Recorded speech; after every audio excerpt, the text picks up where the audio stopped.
This fall, Bill Cosby returns to television with something new, own unique style. You gonna be in there long? Norton Furniture is here for you. Now, seriously, if you can't get credit in my store, you can't get credit anywhere. My name is Mark, and you can count on it. 540, join. Join the fun. All have some. Blow it up now, give it a whack. Turn up the fun with Balzac. Hit it. Hello. I am sorry, but I must interrupt this show. Later, you know what it is. Hey, Ham Solo. It's time, baby. Low. Let's turn how we do. Hey. They said we said we hit. They said we said we on. They said we said we strong. They said we said we go. We say that you heard right. We say that you heard right. We say that you heard right. We say that you heard right. They said we said we in. They said we said we on. They said we said strong. They said we said go.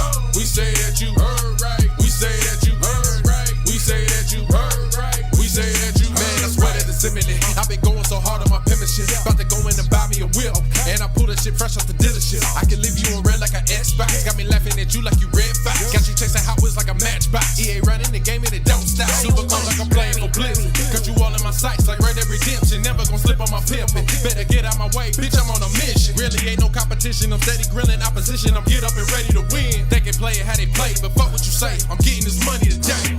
Last of us like a dying breed. Down the ride like a noble steed. Fatality moves, I make you bleed. That's on any game, that's on any screen. Shut up and give me your money. They said we so lit. Even if I take an L, we coming back just to show that we don't quit. They said we said we hit. They said we said we on. They said we said we strong. They said we said we go. We say that you heard right. We say that you heard right. We say that you heard right. We say that you heard right. They said we said we in. They said we said we on. They said we said strong. They said we said go. We say that you heard right. We say that you heard right. We say that you heard right. We say that you heard right.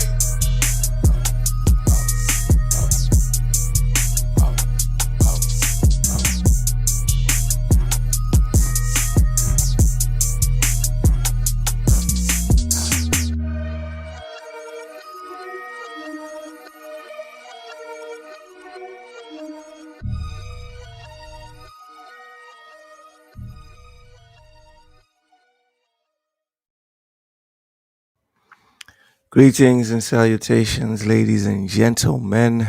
Welcome to another episode of The Lowdown on TSWS Gaming.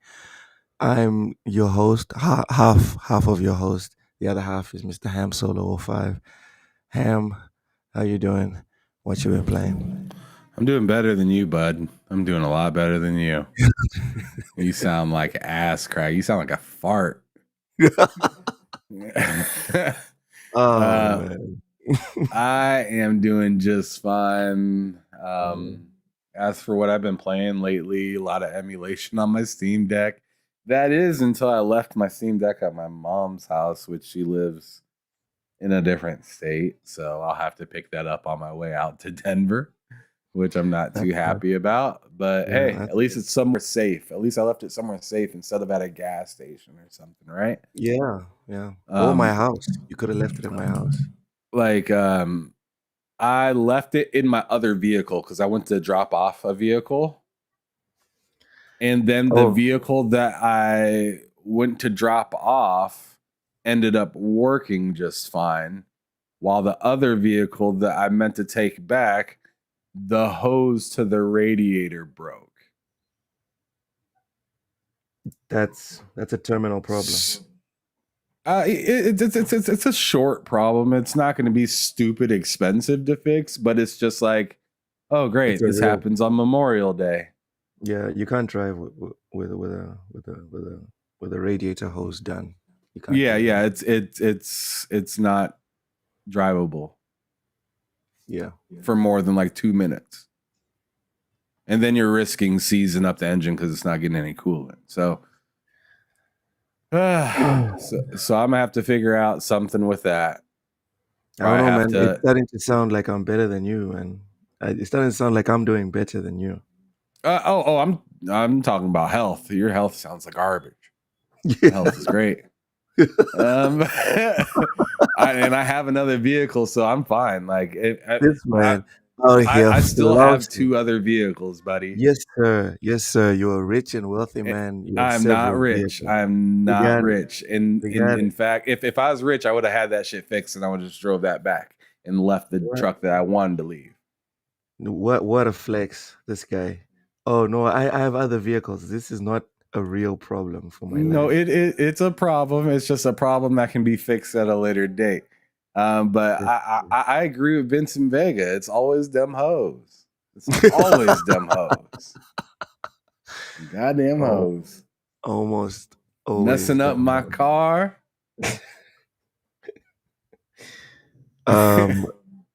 Making me feel like American Gangster right now. I feel like Denzel. You don't scrub that, you pat it. You pat it, yeah. Yeah. Hey, you remember that, right?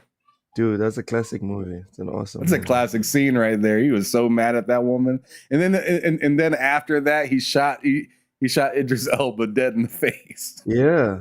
For me, that was like a legendary scene. Like, my man.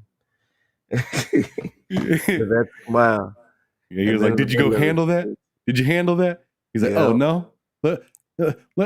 Let me show you how you're supposed to go handle it." and it just tried to give him a little lip and immediately died. Just gone. It's like, what you gonna do? We're in the middle of the street. What you gonna do? And then he looks around. Shabang. Just like right. Dude, even I was shocked. I was like, whoa, okay. Yeah, it was tough.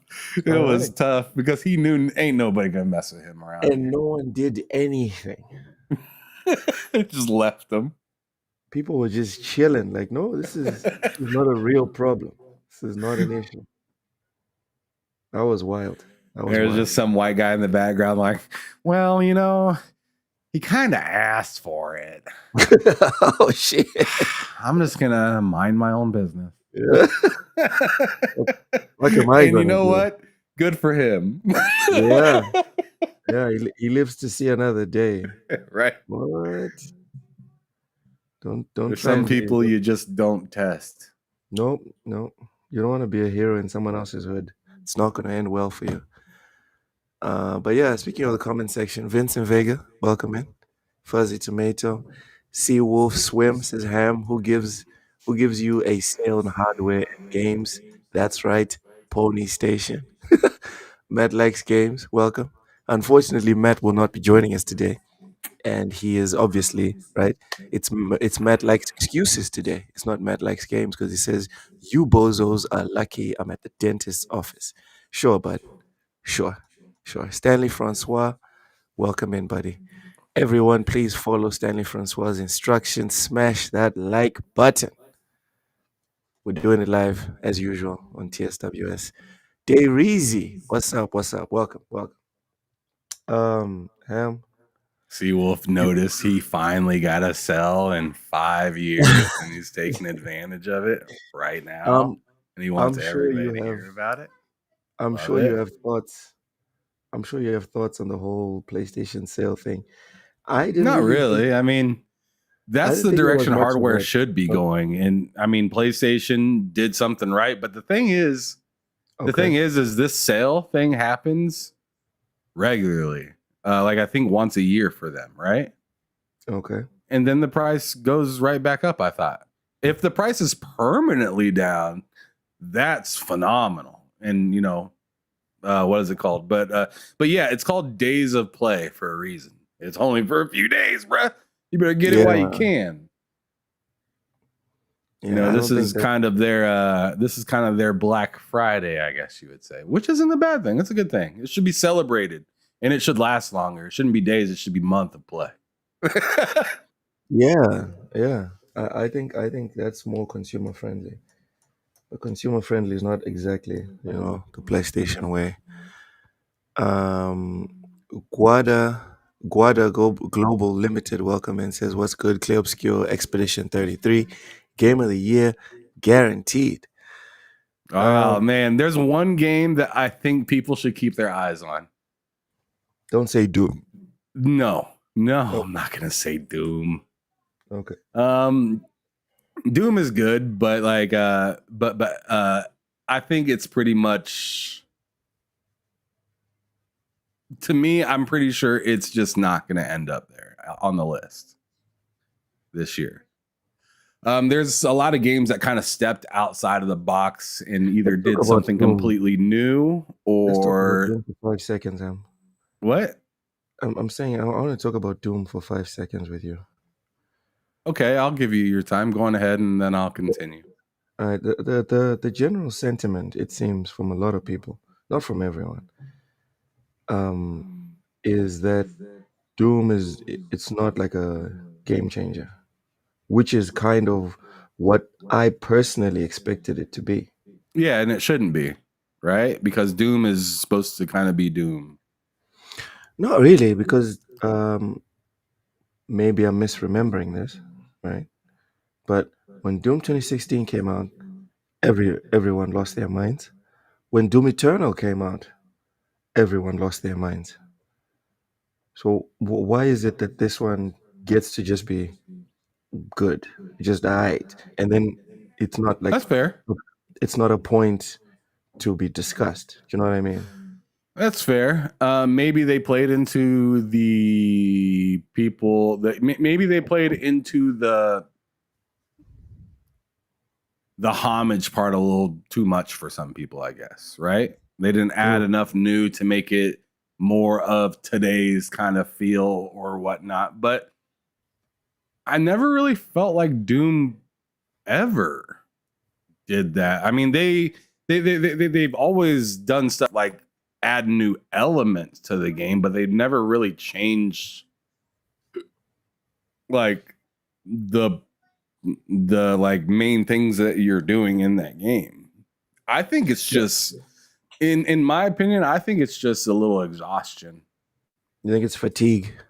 Yeah, I think it's fatigue. You know, I mean, you get it through a lot of sports games. You get it through a lot of, different genres. If they don't make enough of a big enough change, where this Doom, in my opinion, I think it's good in the sense of like it sticks to the kind of moral code of what Doom is, and it adds a lot of accessibility. But if you're looking for something to be like, to make Doom seem like what, I guess I don't know what you'd call like, I guess a Grand Theft Auto, bird's eye view to a Grand Theft Auto 3 kind of switch. I mean, I don't think that's the right IP to expect that with. So the comparison that I would use, right, is From Software. So From Software might have a dud on their hands right now with Dusk Bloods, with Night Rain. Yeah, but that's like DLC, right? No, it's not DLC. It's a standalone. Really? Yes. That's weird. Okay. I'm pretty sure Night Rain is a standalone. Why do you think it's a dud? Well, it's not why I think it's a dud. It's just some of the critics and stuff that I've seen online are not too privy of it right now. I can bring an example if you want me to. You don't have to. I trust your objectivity. It's not like I'm talking to a Ubislop, like worshiper or a fanboy when I'm talking to you. I trust your objectivity. I'm talking about like, so to go back to how this thing all started. I'm talking about Doom, right? The Doom 2016. Fuck the critics. I'm talking about gamers. You had gamers popping the fuck off, talking about it's crazy. I'm enjoying it. Doom, Doom Eternal, at least from the people that I've seen, everyone also as well was popping off like, whoa, this is insane. And then with Doom the Dark Ages, I had the same hype as well. But now I'm looking on to at least the community that I'm exposed to, and it's kind of like It's all right. It's a good game. And I was just curious about like why there's like this downgrade of I'm not even talking about is the game objectively shit. I'm just talking about this downgrade of satisfaction from gamers in general. Because I'm assuming that you've seen the same thing, which is why you're talking about maybe it's just exhaustion from people that have been playing that have played these games since 2016.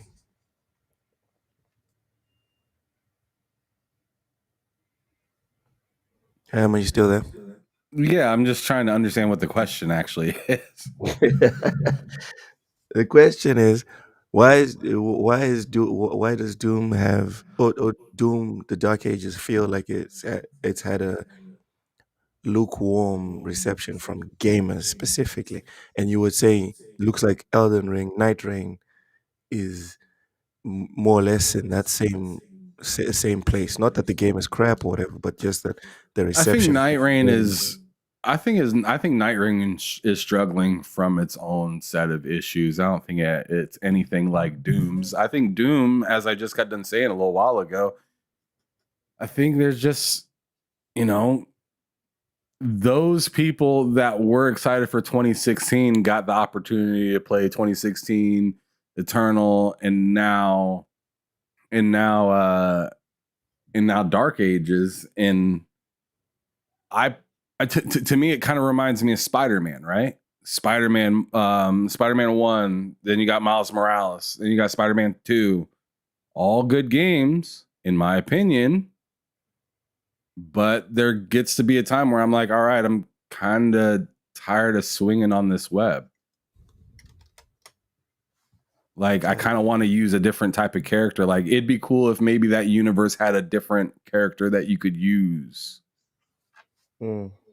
Or something like that like maybe accompanied Doom guy, or maybe you're playing against him this time and you're clearly not as good as him, but you got to survive at least up to the point where you get back to him or something like that. Or you got to show him why you're on his side or prove something like that. I don't know. But like, I just think that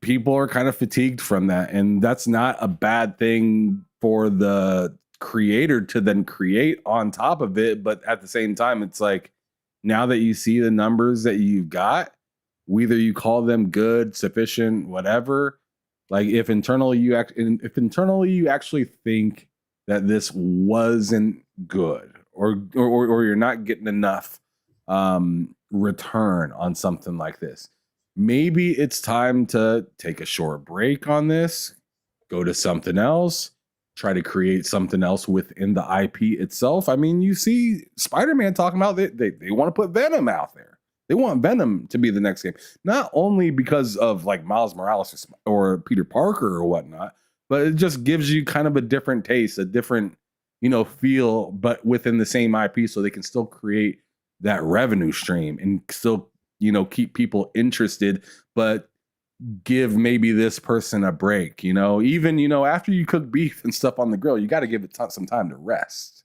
right? If you really want it to be good, you can't just constantly just eat shit right off the grill, even though it might be good, but it will be the best sometimes if you let it rest. No pun intended there. All right. I hope you still remember what your main point was when you brought up Doom, and then I took us down this little dark alley. Well, what were we talking about before? Oof, my bad, man. I completely gone from me. Well, we were talking about Doom, but like if I scroll up a little bit, let's see. Now I was talking about like the days of play, and so Seawolf. Oh yeah, I also interrupted you from finishing your point when you're responding to Seawolf. Oh yeah, we were talking about Claire Obscure 33 because Quada Global Limited spoke on that, right? And I was talking about a game to look out for, and you mentioned something about Doom. And as many of you guys know, Ray Cheese disappointed with me. Oh, but as you guys know, Dune is a game that I'm really looking forward to. That's not the game I'm talking about. Like, I'm looking forward to that game, and I think that game's going to be a big hit. Dune, I really like it. I even put it in the intro to our show, right? But yeah, I'm feeling it. But the game that I didn't put in the intro to our show that could come up to be a barn burner if it actually releases this year, because they've been teasing this game for quite some time. I could have swore they said it was supposed to come out like spring or like summer. Now they're saying late 2025. So it's just like, oh, goodness gracious. But it's Crimson Desert. Oh, yeah. That game. After we get done looking at MindsEye, which I know is on, your list of things that you want to break down, because I'm going to tell you guys right now, MindsEye kind of got me looking at it a little bit differently now compared to when I first seen it. I got a little bit more respect for it than when I first seen it, because I was like, I don't know about this. But then they broke it down and showed the longevity of the game and stuff like that. And I thought that was kind of interesting.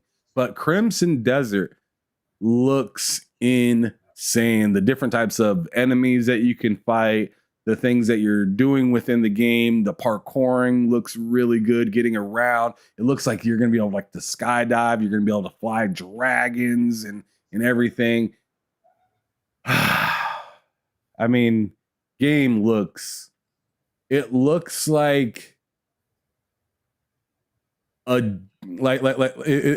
like a Jason Statham cranked version of fucking of what was that game? Dragon's Dogma. Yes. It looks like a cranked up version of Dragon's Dogma. It looks like what Dragon's Dogma should have been. Oh, stop it.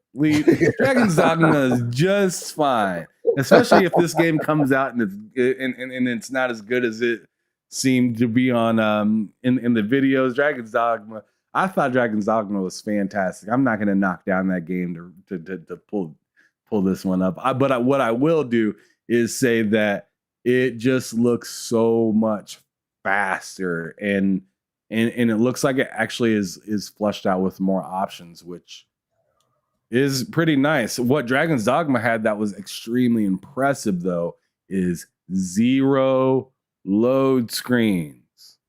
No load screens from any place to place, whether you're going to a cave or not. No load screens.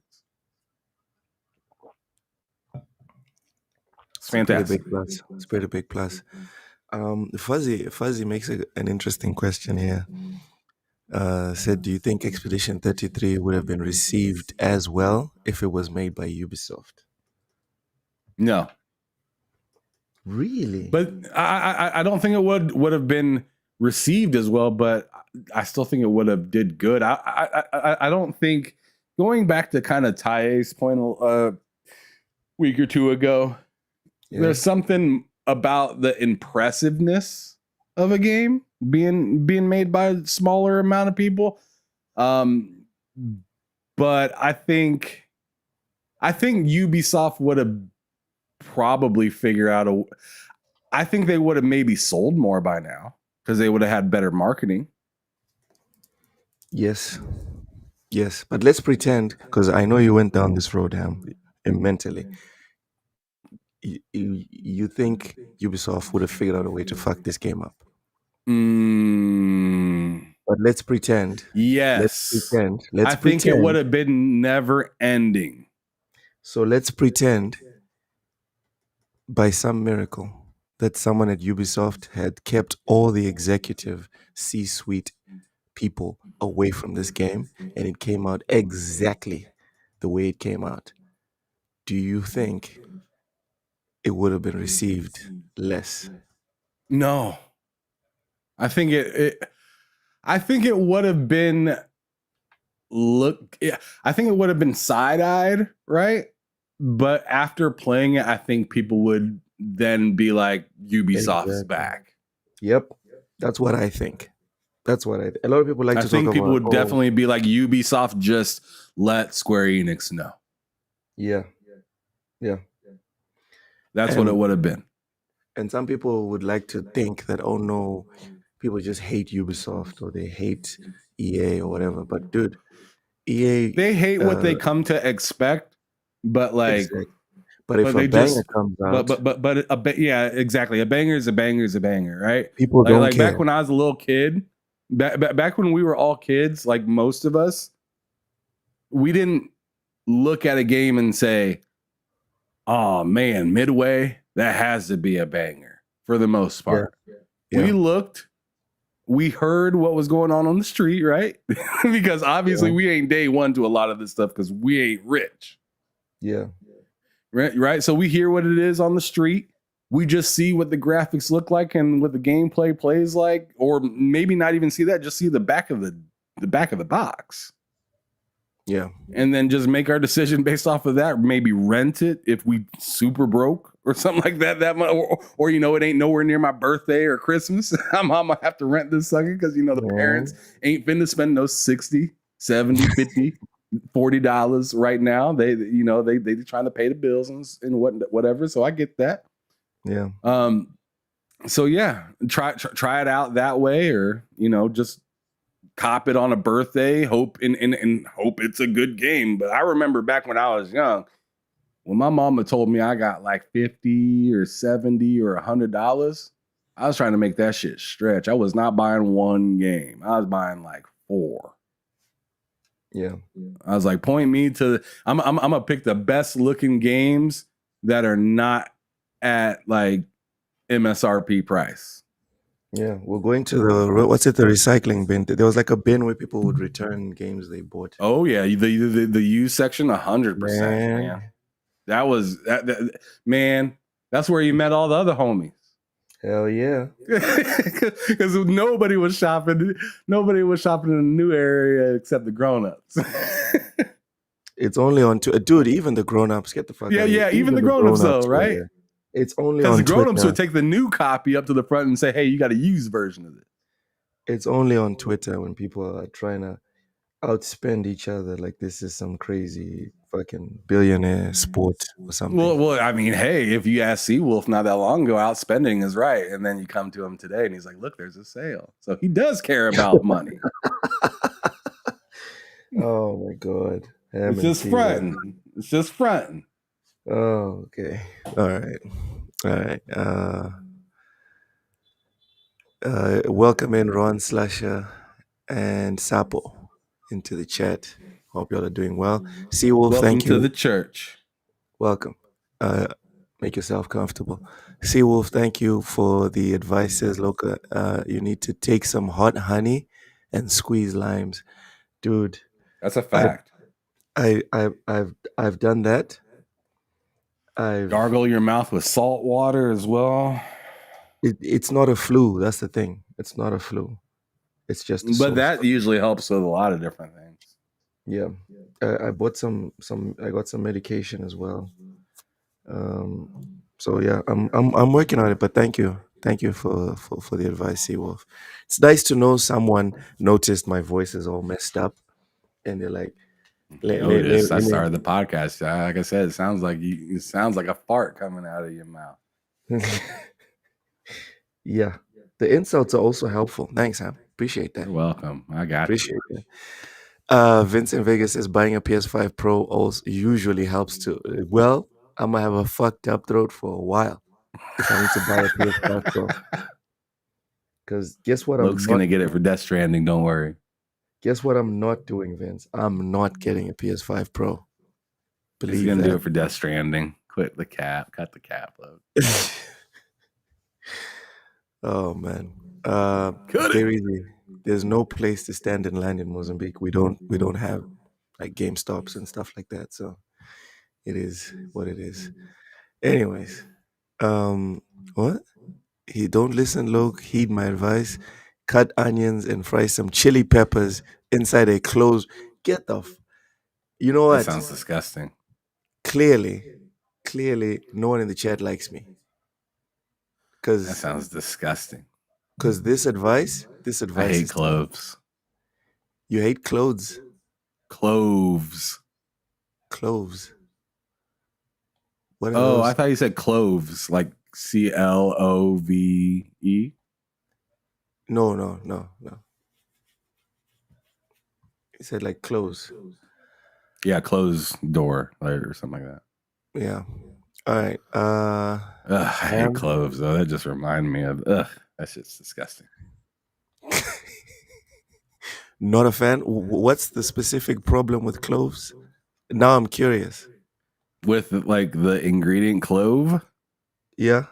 it just tastes disgusting. It's very like very much like a potpourri of a sort or something like that. It just whenever that perfume is around my food, it just makes me not want to eat.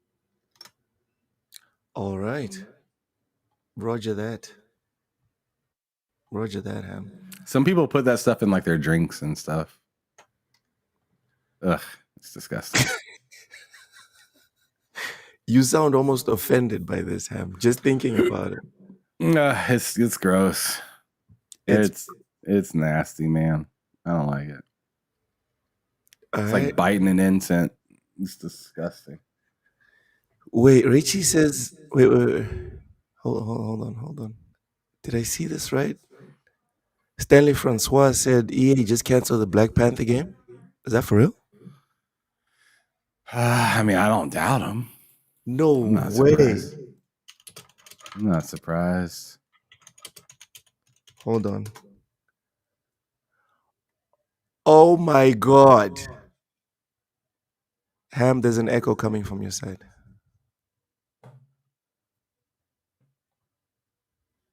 Oh, I don't know why I didn't do anything different.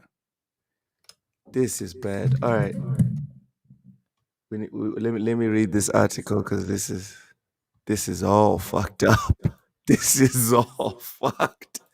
What? Ham, the echo is still going on there. That should be better. All right.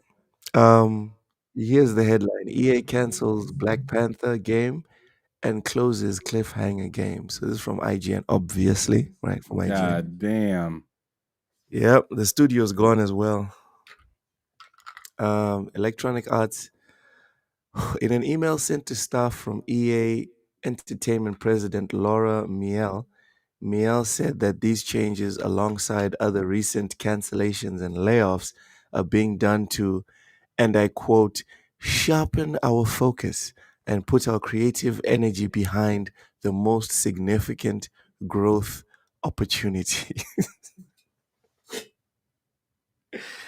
I love these quotes. It's always about sharpening, and agility and all of these nice words. But at the end, it's like, yeah, so Ham, you're unemployed now. In addition to closing Cliffhanger and canceling Black Panther, EA is also laying off some individuals on both its mobile and central teams. When asked for an exact number of individuals impacted, EA declined to comment. IGN understands that the total number of affected individuals in this wave is less than the roughly 300. He said it's huge. It's huge. Is less than roughly 3. We don't want to talk about it. It's not necessary. This wave is less than the roughly 300 roles cut last month across Respawn and EA's fan care teams, but cannot confirm by how much. Back to the quotes. These decisions are hard, Miele wrote. They affect people we've worked with, learned from, and shared real moments with. We're doing everything we can to support them, including finding opportunities within EA where we've had success helping people land in new roles. Man, these statements always sound like somebody is like held captive to write the sorry ass letter. Oh my God. For the company that really you can't really, like, what are you gonna do? Go yell at a brick? They always make it seem like it's best for the entity when the entity seemed like I don't know. To me, it sometimes sounds like you're getting rid of paddlers because you steered the boat in a bad direction. So we need less paddlers because we decided to drive this direction. And I mean, anybody can get this. Microsoft just had the same issue. So I mean, and I mean, really, it's this entire generation has just stung. The studio closures. It doesn't matter who you're talking about. Even Nintendo got in on a little bit of the fun early on, but not to the level of Sony, and definitely not even close to the level of Microsoft, right? No, it hasn't been that bad. No. But I mean that company is a lot smaller than both of those companies. But it's just kind of sad, man. I mean, in a time where these companies are also asking for more money for their traditional games, while you have other, smaller devs, Sandfall, let's just throw that out there, Saber making a $50 game and crushing it. And it's just like, man, why can't you guys just do something like that? Why do you guys steer it into these unknown, wishy-washy, played it before, didn't like it before, but let's try it again waters? And keep thinking that you're going to somehow come out miraculous. I just don't get it. I don't like it. It's been rough. It's been rough. And this is not even the first layoff from EA specifically, Ham. Last month, we're talking about 300 plus on their way out. So before even bringing anyone else, just EA, these companies just keep shedding and shedding and shedding. And for me, man, this might sound toxic, Ham. I'm perfectly okay with this. Let them keep shedding. Let them keep letting go of these people. The people that are actually integral to the production of good stuff will they'll give us another Clay Obscure, and they'll be fine. Because we also don't know what positions. Oh, actually, we do know. The whole studio was shut down. That sucks. But one of the people that was impacted, that Seawolf just pointed out as well, good catch, is Amy Hennig. She was the one leading the studio, and as far as we know. And we had high hopes because she's the one who handled the first few games for Uncharted. She laid the foundation for that template. And hearing that the whole studio's gone, definitely she's gone as well. Yeah, and if I remember, she was also working on Wonder Woman that got shut down. Damn. And that was for just Warner a few Bros. Months ago. That was for Warner Bros, correct? Correct. I want to say so, yeah. Yeah. Let me double check that. Is it Amy? Moral of the story seems to be, don't sign up for the big publishers. It sounds crazy. But I think the moral of the story is, or of the trend is, establish your own studio, get funds from external investors, and then make your own thing. That seems to be the safest ground you can stand on. Amy Hennig is working on the other Black Panther. Wait, there's two Black Panther games? Hold on. I'm confused now. Oh, okay. No, I got it. She's working on the Black Panther with Captain America game. Oh, okay. Yeah, I remember that trailer. Skydance. Yeah, that one's from Skydance. This one was supposed to be just Black Panther by himself. I hate to be an asshole about this, Ham. I'd rather the Black Panther with Captain America game got canceled, and we got the Black Panther standalone game. If you had to pick, which one would you prefer? I don't really care about either one of them, bud. Just give me one. Let me see if it's good. I don't care about which one it is. All right. Reezy says, poor Loke, they canceled his muscle mommy game. Bro, show me a woman that can squat. Bro. I don't ask for much in this world. All right. Anyways, Fuzzy says, I don't think the Amy Hennig game is going to be good. I think it'll be fine. I think it'll be good. I think it'll be a solid 80 to 85 game. Ham, we've only seen a trailer, but what do you think the Amy Hennig game is going to be? I'll give it an 85, probably. I'll just give it a solid 85 right now. Yeah. If it's less, then it's like, oh, shucks. And if it's better, it's like, oh, dope. Yeah. Seawolf says cinematic, no gameplay.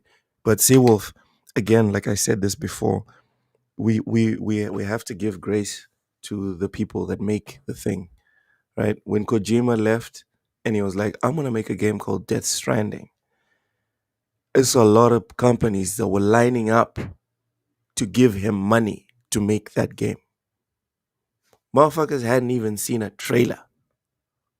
They were just like, okay, so that's Kojima Productions. Kojima is going to head the next game. How much do you want?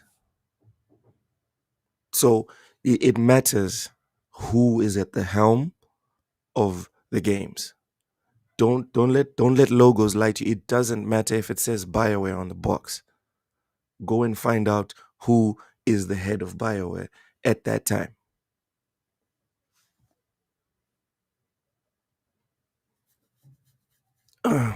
Darius says, any game with Black Panther, I'm fine with it. All right. Kojima took the Sony bag. Kojima took the biggest bag that was in front of him. It wasn't just Sony that were offering him money. Capcom offered him money. Xbox offered him money.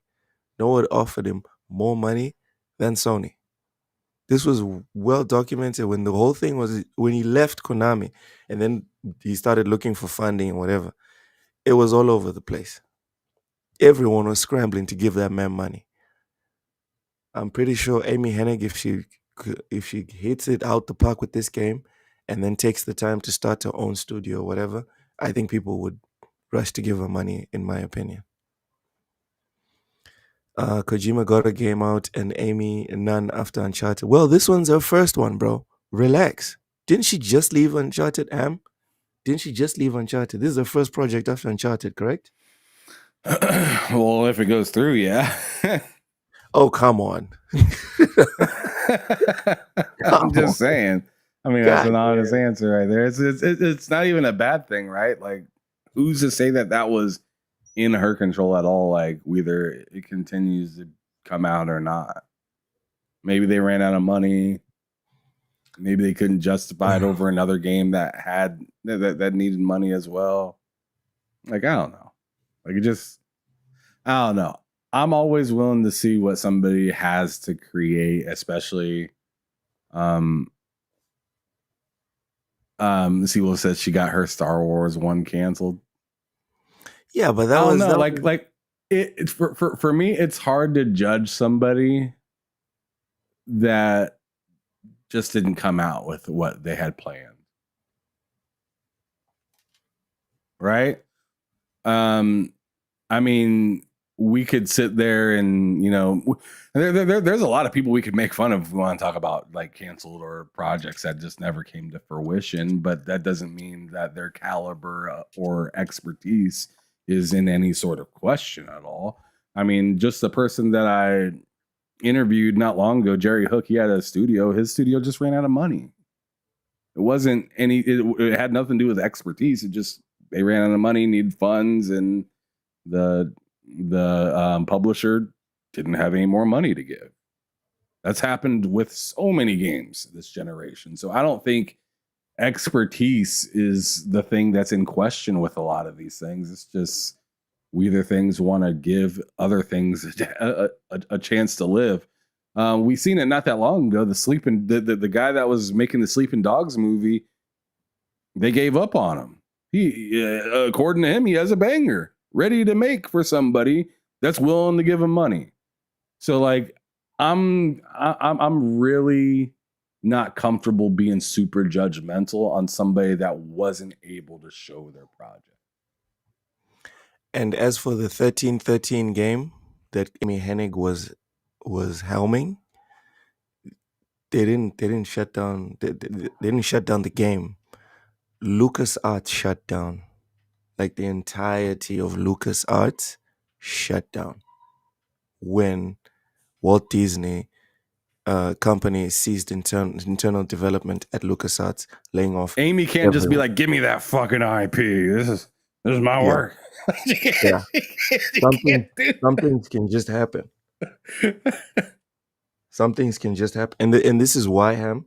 This is why I honestly feel like when these things are happening around the industry, the right thing for developers to do is to read the tea leaves.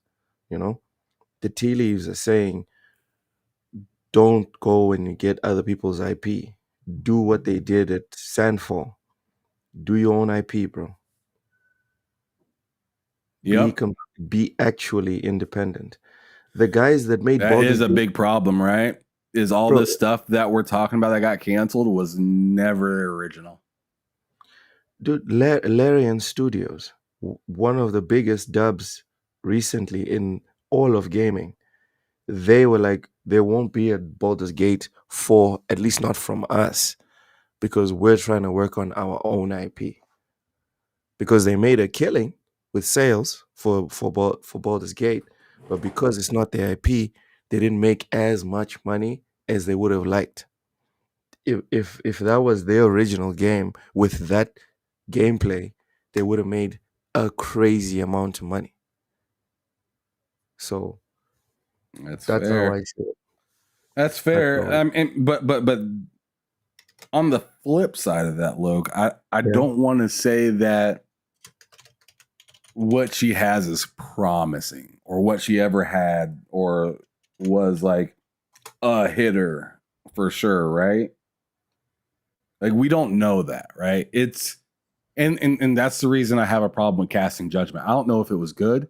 I don't know if it was terrible. I just don't know. So like me just throwing stones, I don't know what I'm doing here. Oof. Amy Hennig was credited in Forspoken. In what way? Was it before or after Square Enix decided to do their own creative thing? Because remember, that was an issue. Oh yeah, even the writer was like, this is not what I originally pitched. Exactly. That's what I'm saying. So like, yeah. So still, they bought the story from this guy and then they twisted it up and said, this is what people really want. And they're like, well, then why did you ask us here? Okay, so we need so to like get that. So that game had its own set of internal issues with how they were using the character and story. So like, as I said before, I'm not here to say, hey, this person sucks, but I'm not over here going to give them a round of applause because I don't have anything yet that says responsible 100% for. Took part in, sure. But I don't want to hear, oh yeah, they took part in it, but then Square Enix screwed it up. Or hey, this person took part in it and then the game shut down. To me, that's just not enough. That's not enough. That's like saying the person was up to bat, but never got the chance and they lost the game. Is that their fault? Not really. It can't be their fault. That makes no sense to blame them. Dron TJ, thank you so much for the $5 super chat. Says, hi guys, Loke, you sound bad. Fix your voice. Doesn't he sound like a wet fart? Oh my God. I'm telling you. I want to see a Doom Halo crossover spin-off. Xbox should buy all of WB and Sega. God, okay. Let's break this one down. It's break. He It's a lot of always tricks has in a shopping spree. Whenever he comes through, he got a shopping spree Bro. going on. Like we're very lucky Dron TJ does not have like the helm at Microsoft. We'd all be in trouble. All right, so he wants to see a Doom Halo crossover spin-off. Would you play a Doom Halo crossover spin-off? Why not? That sounds incredible. It sounds mad. It sounds mad, and I don't know what I'd expect out of that, to be honest. Like, to me, it would need to be like, I don't know, somehow a mixture of Doom enemies with the Flood, I think would be cool. And then make it co-op. Oh, 100%. Make it kind of like Hazelight's game where you have to play co-op. I'm starting, like, the idea at first was kind of crazy, and now I'm starting to get into it. Dron TJ, wouldn't it be cool to have like a Hazelight type of thing where you kind of have to have Doomslayer to have access to these certain areas, but or the other way around, or you got to have Chief to have access into these certain areas. I think it'd be more realistic if Doom guy had the access to the certain area, but Chief had like the necessary weapon to take down there for comms and stuff like that, or something like that. I don't know. If you're putting those two together, your last problem is realism. You have many problems. Realism is not one of them. I think you'd have to go that route. There's no other way. I mean, you're talking about a person that fights demons versus somebody that kind of fights that fights aliens and that just fights aliens. Yeah. Good luck making that realistic. What else did he say? Xbox should buy all of WB Sega. All right. WB and Sega. This is because of the whole FTC closing thing. I'm sure you guys discussed this when the thingy closed, right? When the deal closed. Yeah, we talked a little bit. We brushed over it lightly on Friday, like as we were exiting. All right, so take your time with this one. Why? Should they now buy everything, considering that they've proved to any like regulation committee, including the FTC, that they'll put the games on everything? I mean, I don't know, to be honest, because the more they buy, the more that they could charge more for said subscriptions and stuff like that, right? But then the catch is, if they don't buy it and create a subscription for it, somebody else probably will. If not them themselves. Right? You know, you got EA Play, you got Ubisoft Connect, Game Pass, you got, you know, the PlayStation subscription service, which I'm sure wants to grow. I don't think they want to not grow. But you can't really they're put talking it about, and then on top of it, they're talking about, you know, monthly active users being a big thing for them. So they're going to want to add more to subscription if they want more monthly active users, whether it be a specific IP or just more people using their platform.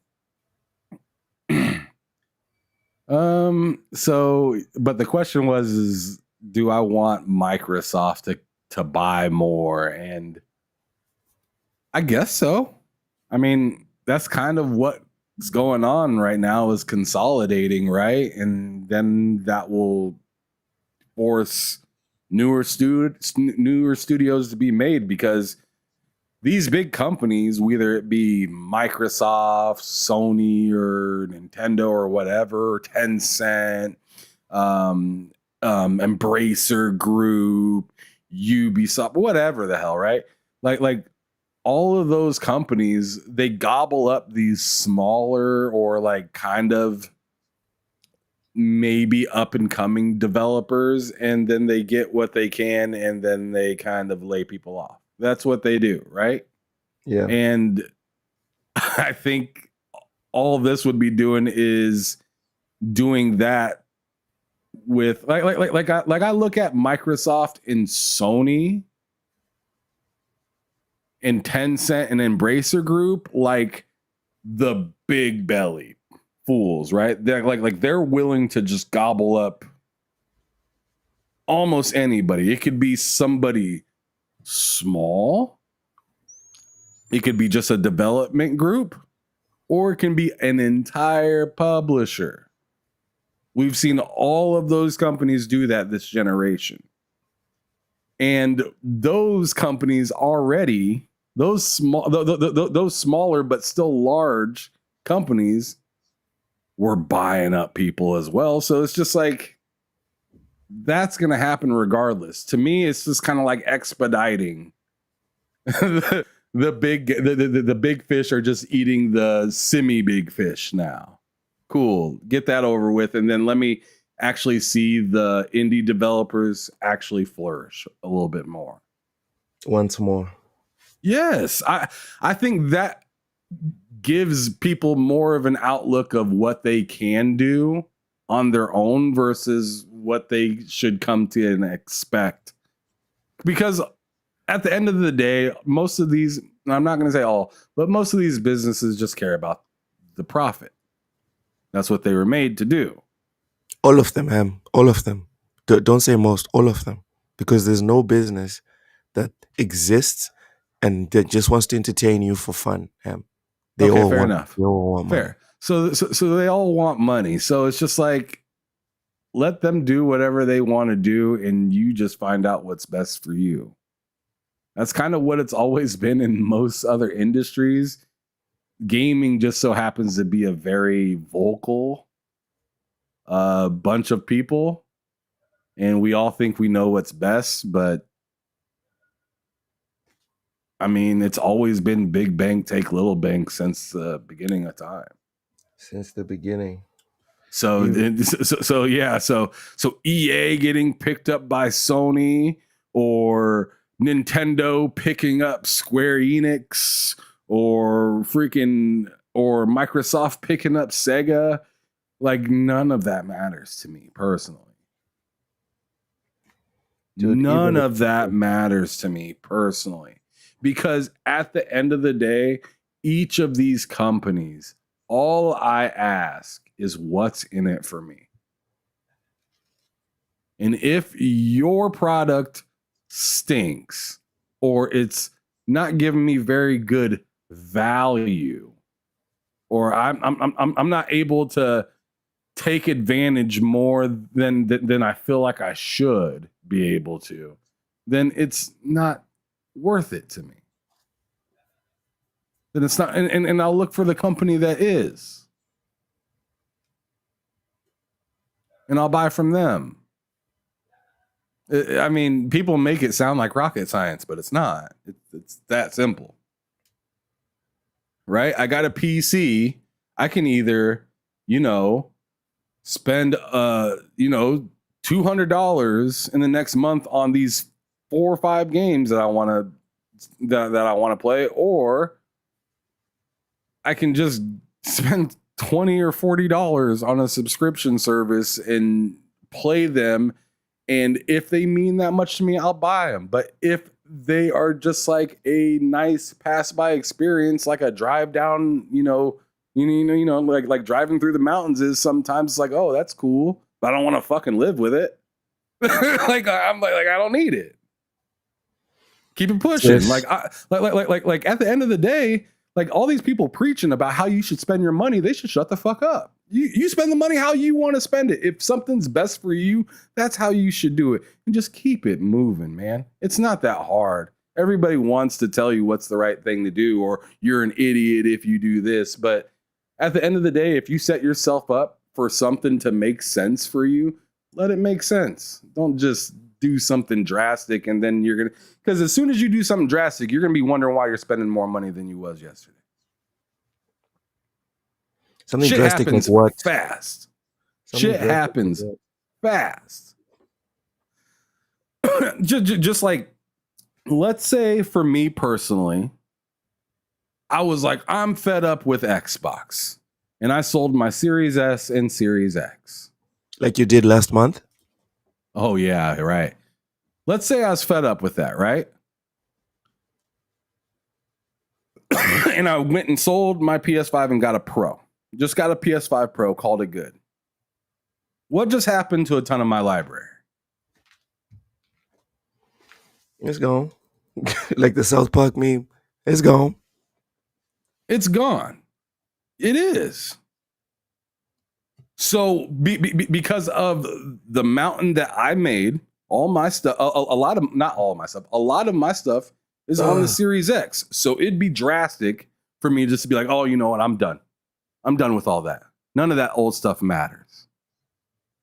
It's a lie to tell yourself that none of your old stuff matters. It matters, but it's the way you can travel with it, right? Nobody wants too much stuff because you can't move with too much crap. You can't find, it's just hoarding at some point, right? I kind of do that with video games. It is. I couldn't imagine having a physical copy of. Could you imagine having a physical copy of all of the games that you own? No, thank you. That's stressing me out just thinking about it. I'm right. Now, let me stress you out a little bit further. Take your Xbox away now and just get rid of it forever. Okay. I'm stressed. Do you want to buy all that again on Steam? I'm currently doing it, but if there was a way for me to transition everything I've bought on Xbox and PlayStation to Steam, I'd fucking sign up for that. Let me ask you this. Would you like to buy all those games like Nintendo does and never have a sale? So they're all regular price, what you paid years ago. Oh, get the hell out of here. No, sir. No, that's one advantage of rebuilding the library on Steam is that most of the games that I fell in love with, whether it was on PlayStation dirt or cheap Steam, now. Yeah, I can buy Ghost of Tsushima for $30 now. I'm not trying to pay full price for Ghost of Tsushima. I'm sorry. I'm not trying to do that. That's what I'm saying. It's just like if you set yourself up in a certain way, something makes sense. Don't let some weird ass people in a popularity, contest or, social media group or whatever, try to tell you that, hey, what you're doing is wrong. If it makes sense, if the thing is still popping, i.e. Xbox in this scenario, right? Because everyone's like talking about mass exodus. And I feel like a lot of the people that are, privy enough still have their console. They're just like questionable if they're going to get another one, which I could completely understand that. Yeah, I'm not selling. Right? I'm not selling my. But yeah, don't do anything. As I couldn't stress this enough. As an adult, don't sell your hardware. Once you buy it, just keep it. It don't matter if you got a Switch and you're like, oh man, I don't know if unless you can really part ways with it and be done with it. I'm a person that's parted ways before and then bought it again. And I hate that. And I'm telling you, if you're a gamer like me at all, don't sell it. It doesn't matter what it is. If it's a PS3, PS2, OG PS1, you never know when there's going to be a blackout or internet's down for a fucking week or something like that. And you can hop back on those things. I'm saying, keep your stuff. If you bought it, just keep it. Unless somebody's paying crazy amount and you really don't care. So I don't know. It's very, for me, like, I don't know, man. Me and you disagree on this one because I usually don't keep my consoles. I usually give them to my youngins, or I sell them. And this is another reason why I feel like PC is the superior platform. Oh, it is. At the end of the day, it is because, I mean, this is right now. I'm looking when I say keep your consoles, I'm thinking of like, man, if you have a PS4, you should keep that. If you have a PS4, you can keep that because How compatible is PS4 with PS5? Not all the stuff is that super duper easy with it. And then it's going to be less. I mean, we've heard the next one. And plus, we've heard about so many people that sell their PS4 before they transfer data. That was not fun. That was not fun for me at all. Same with I think the Wii to the Wii U or something like that as well. Let's get this next super chat from Loke loves Nintendo. Public service announcement. Fuck Nintendo. Drawn TJ, thank you for another $5. Your voice sounded nice for 3 seconds. You just did it for that. I need to be clear when I said that. Drawn TJ, thank you so much for the $5 super chat. Says, what do you guys think about the news for the new Battlefield? We'll have a battle royale mode. Me personally, I'm okay with that. I'm okay with additions. I don't have a problem with additions. My problem has to do with microtransactions, games being buggy, or subtractions. Let's say Battlefield had single player campaigns for 10 years, and then the next Battlefield has no single player campaigns. I'm pissed. I am pissed. Yep. But the campaign to me is like learning how to play the game the way I want to play it for this new version. Or maybe you just like stories in video games. It's a training ground for me. But yeah, the stories the story is a fantastic touch, right? Because especially for the Call of Duty stories, they've been pretty good. But yeah, I mean, if you were to play the story and then I was like, yo, let's do a round of zombies, or hey, let's play some multiplayer, you wouldn't not know what you're doing. You would maybe have a hard time with maybe the new map and the way it's set up, or maybe skill versus other players, but you would know how to use the gun. You'd know how to switch your gun. You'd know how to, throw the grenade, put stuff down, make call outs if you needed to. If you got a care package, you'd understand what you're using that for. Yeah. I mean, the game lays it out for you in the campaign. And I miss that with all these new games that are out now. No, they just want to get you in the shop. That's all they want to do. Mm-hmm. Just grind. Go grind. Go grind. More like go pay. Raichi says Microsoft should buy Seawolves. Pay to grind. You used to grind to pay, but now you pay to grind. Now you pay to grind. You pay for the pleasure of grinding. Raichi says Microsoft should buy Seawolf Swim. Oof. I don't think that's gonna work out. I don't think that's gonna. No. Raichi says I will pay Loke to play Metal Gear Survive. Raichi, like I said the last time, we're not doing $10 anymore. It's $50 or more. All right, I'm not playing crap games out of pocket. Right? Raichi also said this bogus statement right here. You read it on the screen. And we use Game Pass because we enjoy the present. We are not PlayStation gamers who buy a walking sim and play it from 2013 to 2025. Is that a dig at The Last of Us? It is a dig at The Last of Us. This is clearly a dig at The Last of Us. But what I have to say in defense of Xbox in this particular situation is, yes, we do get Game Pass as well to play the older stuff. There's a reason that they wanted to, conserve a lot of these games, and they're putting some of that stuff into Game Pass and whatnot. Some of these remakes, even Oblivion. I always say Obsidian. Even Oblivion. I mean, that's an old game, and that's in Game Pass, and they want us to play it. But I mean, I guess that is one of the main benefits of having Game Pass is just the versatility of it. I've played a lot of old games in the Game Pass or gone back to play games that I haven't got a chance to play yet in Game Pass. It's the best value in gaming. I'm tired of having to say that, but it is what it is. No, that's a fact. And Seaworth needs to fucking swallow it. Welcome in AKW says facts. Welcome. Yeah, Matt. Black Panther's gone. Yeah, we already talked about that. Rachie says he wants White Panther. All right.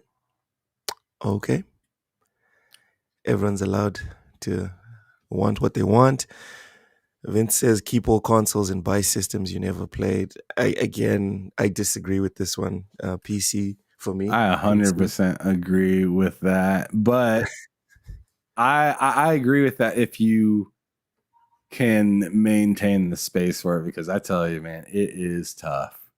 It's a problem. All that stuff together. It feels really good to have all that, but then again, to have the PC at all times, I mean, I almost feel like you need to start with the PC before you start buying all these different consoles, just so you kind of know what you're getting into. It'll spoil you a little bit, and it'll make you maybe rethink buying all those consoles, definitely.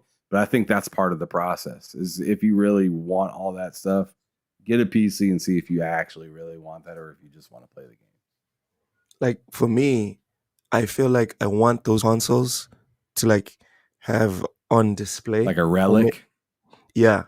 Or maybe even have like workable versions or working versions, but I won't actually use them. But like you mentioned about the whole space thing, this is something like a long-term project that I'd probably get into after I move into like my final home. Mm-hmm. You know? Like after I build my forever home and I'm like, all right, this is the house I'm going to spend like 50% of my time for the rest of my life. The rest I'll be traveling and stuff, right? But this is the house. And then I'm going to sit down and be like, all right. I got a little over half of the consoles that I want. A little over half of all the consoles that I want. But I tell you what, it's a pain in the ass to move. It's work, dude. It's work. Terrible. I'm not trying to do that to myself. Super delicate. You gotta be super delicate. Yeah, because the shit's old already. It's already old, and now you have to pack it in, pack the cables. I don't know, man.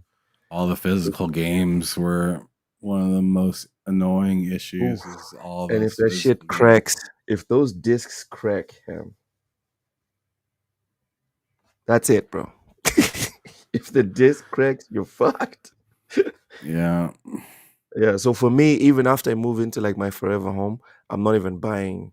Like I'm not going to play the games. I'll just keep the consoles like complete, right? But have like display cases and shit like that. And then what I'm going to do in the end is I'm going to buy like one of those, those towers, like those server towers, and then build like a super PC and just game on that for the rest of my life. That's the plan, as is. Voidlock, welcome I have in. 2 PS3s. One of them has an HDMI issue. And then they call me a pony. This guy has 2 PS3s. Voidlock, welcome in. Says, I have an Xbox and PC. I sold my PlayStation. I just have to get Neo 2 and Ghost of Tsushima on PC. I'm telling you, dude, PC is where it's at. Gogo Po, welcome. It's been a minute, man. It's been a minute, Gogo Po. What happened? It's a joke, obviously. I remember what happened, but welcome back. Says, I love Metal Gear Survive. It's severely underrated. Good Lord. On that note, Tam, let's get back to MindsEye. No, I don't have the fatty. I have the second edition, not the garbage slide top one, but the I hated that slide top. I didn't mind it. I'm sure you didn't. I played MGS4 many times on that one. I hated that thing is ugly as shit. It works though, so it is what it is. And that proves my point, Ham. That's the one that doesn't have a problem, correct? Well, I didn't have. Well, no, I don't. I have 2 of the same one. I have 2 of the second edition. Oh, okay, all right. Because I'm willing to bet my left testicle. 2 of the Slims. I need the one on the right, right? But I'm willing to bet my left testicle that if you had the one that slides on top, you'd be fine. You'd have no problems with it. No, like I said, I have an HDMI issue, so had nothing to do with the disc tray. All right. You just swear by it because you had it, but I'm saying fuck that lollipop ass version, garbage. Anyways. What are you talking about? Richie says the PS3 is better than the 360. Stop it. I disagree with that. I love me some PlayStation, Richie. But if we're going to compare, stop it, Richie. Or are we talking about for playing video games? Because if we're talking about for playing video games, I'm with the 316. No, not for watching movies. Not for watching movies, buddy. I didn't watch a single movie on my PS3. I did, but I did it through a terabyte that was plugged in through a USB cable. And it was fantastic. All right. Matt says slide top PS3 is one of the worst looking consoles in it. What the fuck? Matt, if you're looking for looks, get you a supermodel. All right. We're out here trying to play video games. Paul says it is one of the worst looking consoles in history. He's just speaking facts. No, Logue. You are one person that no, it does not. You are one person that always talks about aesthetic and how good something looks inside the video game, bro. No, on the screen. You're talking about everything in general. We've talked about the way PlayStation looks. We've talked about the way the Xbox Series S and X look. We've talked about all different kind of things in the way that they look, whether it is within the video game or the console itself. We talked about how the new Switch looked, right? By the end of the show, I'm going to be a pony again. By the end of the show, I'm telling you that slide top PS3 was fucking warm, hot dog, water dog meat. Like, it was just disgusting, dude. It was fine. It was the first worst PlayStation looking console. The second one is the small PS1. I hated that little thing.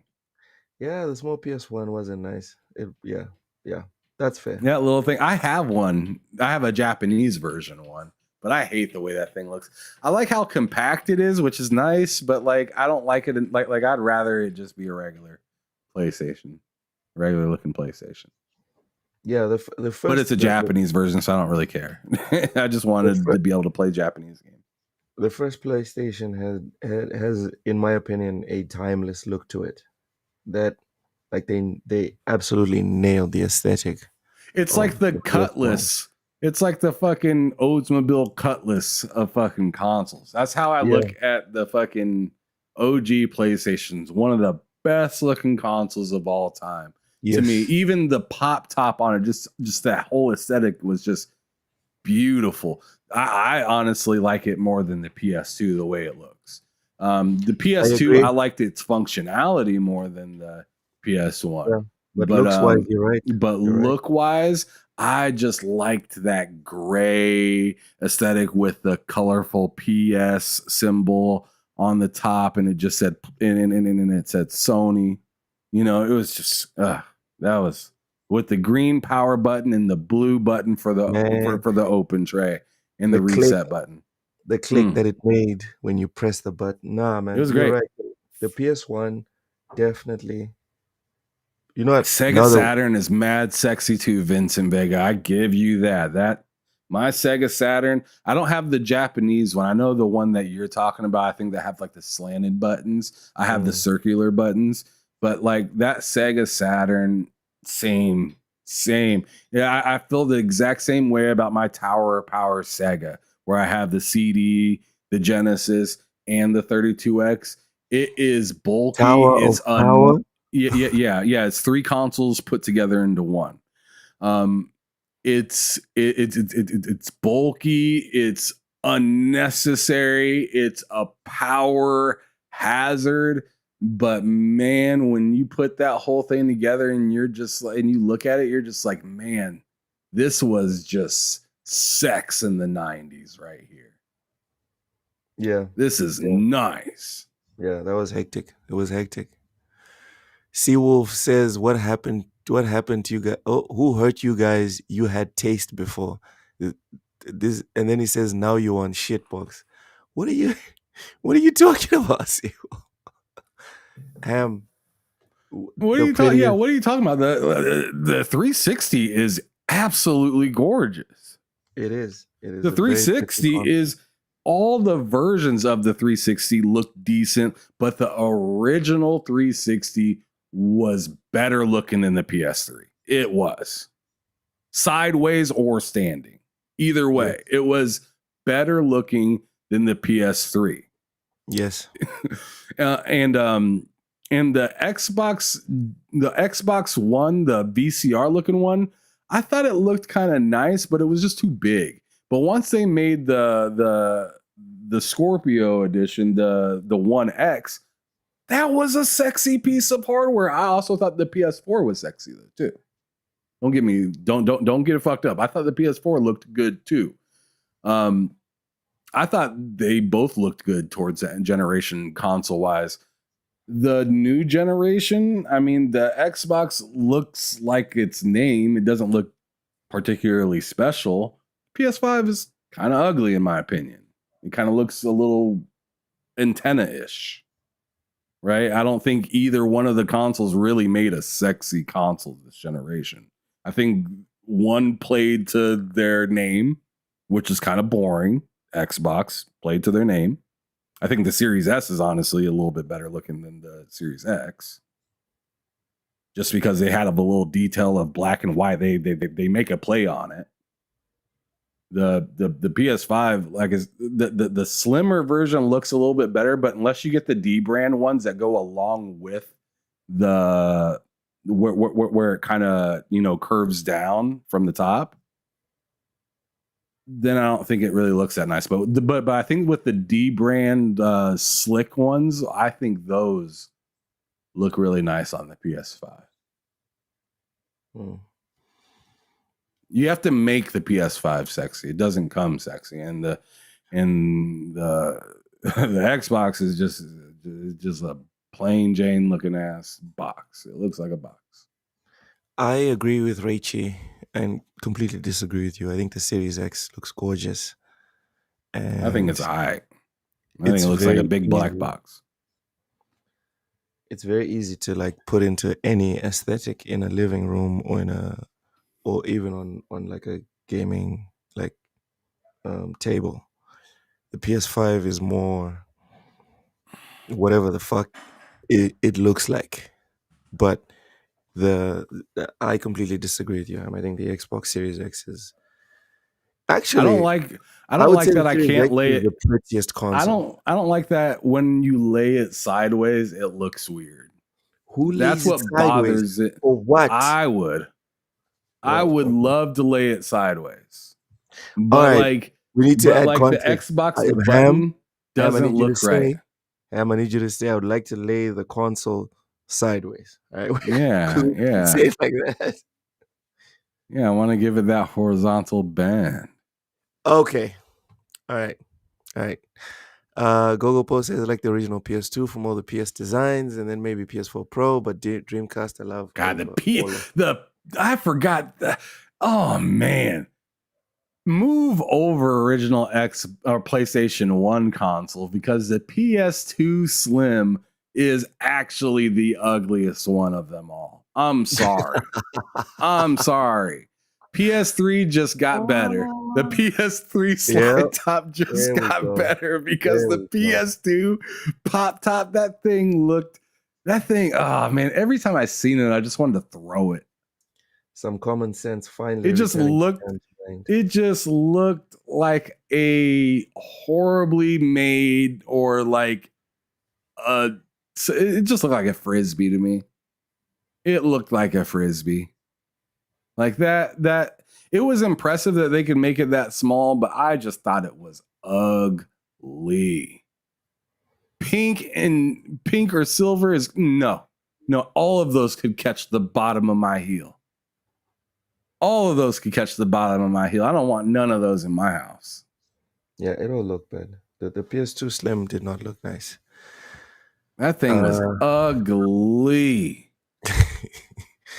Yes, Rachie, the PS5 looks weird and laid down. Dude, I've sat down and like just stared at the PS5 and I'm just like, you know what? PS5 laying down looks like a building that fell over. It's a great thing that the PS5 has a whole bunch of like great games. It's a great thing because in terms of just aesthetics, Jesus, it's not great. You put the PS5 sideways, that shit looks like a building in Dubai that got toppled. By like a sandstorm or something. I don't know. Yep, just shoved over. Oh, man. Let's get to MindsEye, Ham. Let's get to MindsEye. Oh, yeah. I forgot all about that. Yeah. But that's what happens. That is what happens. I forgot that we were talking about stuff. Yeah. All right. So there we go. I'm sure you saw this trailer. Was the music on like this thing? 5 times? Not really. You can turn it up. All right. They talk about a lot of stuff you want to hear. A desert metropolis where corporate greed and political ambition all right, so are in a constant GTA like game that looks like cyberpunk polish-ish. I'm feeling it. You play as a cop. There's androids. Like, I didn't see none of this stuff during the other, intros or like trailers for it. Like, they did a good job describing What this starts stuff. out as a personal quest as you step into the lead role in a conspiracy involving criminal forces, an unchecked military. And this is $60. So sinister, it endangers I think the it's survival of 50, I humanity. thought. Is it 60? It's You 60. have expert skills, making you extremely valuable. Pretty sure to it's some, 60. but highly dangerous. There's no way it's to others. 50, bro. I might fuck around and buy this right now if it's 50. There's no way it's 50. I'm going to see real quick. I'm going to open up Steam and tell you. It's 60, yeah. I just opened it on Steam. It's 60. Oh, okay. Never mind. Yeah. As you're confronted with increasing gameplay looks- situations, It looks you must delish, form man. unlikely alliances in order to survive. It'll be at least 50 for me, though, because when I buy it on Xbox, I'm using them points. Your talents Oh, and the yeah. will Also, I will be called forgot. upon as you I find made a new yourself rule. I'm both not buying hunter anything that's and hunted. not 50 or below unless it's Metal Gear. So I guess I'll buy this. It is Watch it. open world. Go Paul. Go Po. Dramatic new twists explode onto your screen with a variety of unique situations. to Man, solve, I'm really excited for this one. Oh, including man. protecting others, That looks cool. Just looks little nice. stuff like that is defending cool. assets, Drones. and even Yeah, making space I was for wondering if elsewhere. the drone shot stuff, but this is weird right here to me. What? Precision is vital. Like outer Your space journey stuff, leads like you that's on your cool way through and red weird. rocks, sometimes extravagant, Looks like the fortified, drone fights with secret, you. and Can you see Yeah, treacherous yeah. Listen to it. That is some. that is It'll some tell you nice right shit. here. You'll have a wide array of tools and weaponry to engage with, Ooh, marking ranging from enemies. the conventional to the exotic. Wow. The drone actually You will shoots laser shots. reactivate the MindsEye implant, which is fused to a companion drone, allowing you a whole new perspective and a Nice. strategic advantage in reconnaissance and combat. Very nice. Me like you. Me like you. It says more about it too, if you The listen. companion drone has a powerful stun function, The which stun can function. disable enemies, allowing you to combat multiple It targets. says a lot more about it. Just keep listening, bruh. It can also be used to allow Jacob access to otherwise unreachable areas. As your enemies become stronger and more Otherwise aggressive, unreachable you areas. can Right here, upgrade the listen. drone's abilities, increasing its potency. Use the drone to take over robots. Oh shit! Turning hacked enemies into Shit. tactical allies. Isn't that great? Nice. That is nice. It's got a bruiser running with you. Nano grenades become Bro, a vital part of your It's like a arsenal shield. in the Just battle stand to behind him. save the human race. Exactly. And it looks like it doesn't have a timer, so it'll stay hacked until it's dead. Maybe. I don't know about that. As the threat expands exponentially, time is running out. Only you have the power to stop What?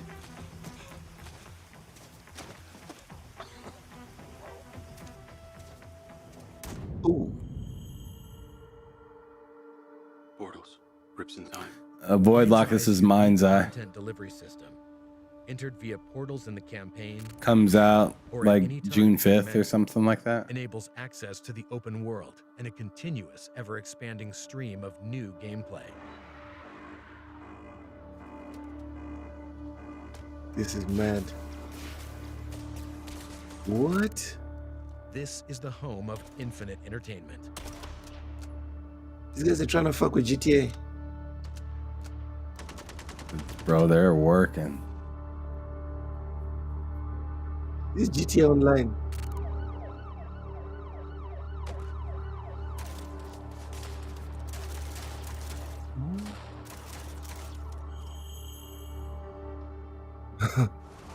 You can mod.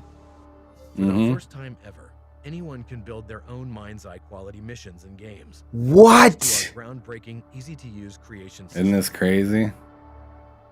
No need to be a professional game developer. Simply drop What? anything you want, anywhere you like, be it enemies, vehicles, objects, explosions.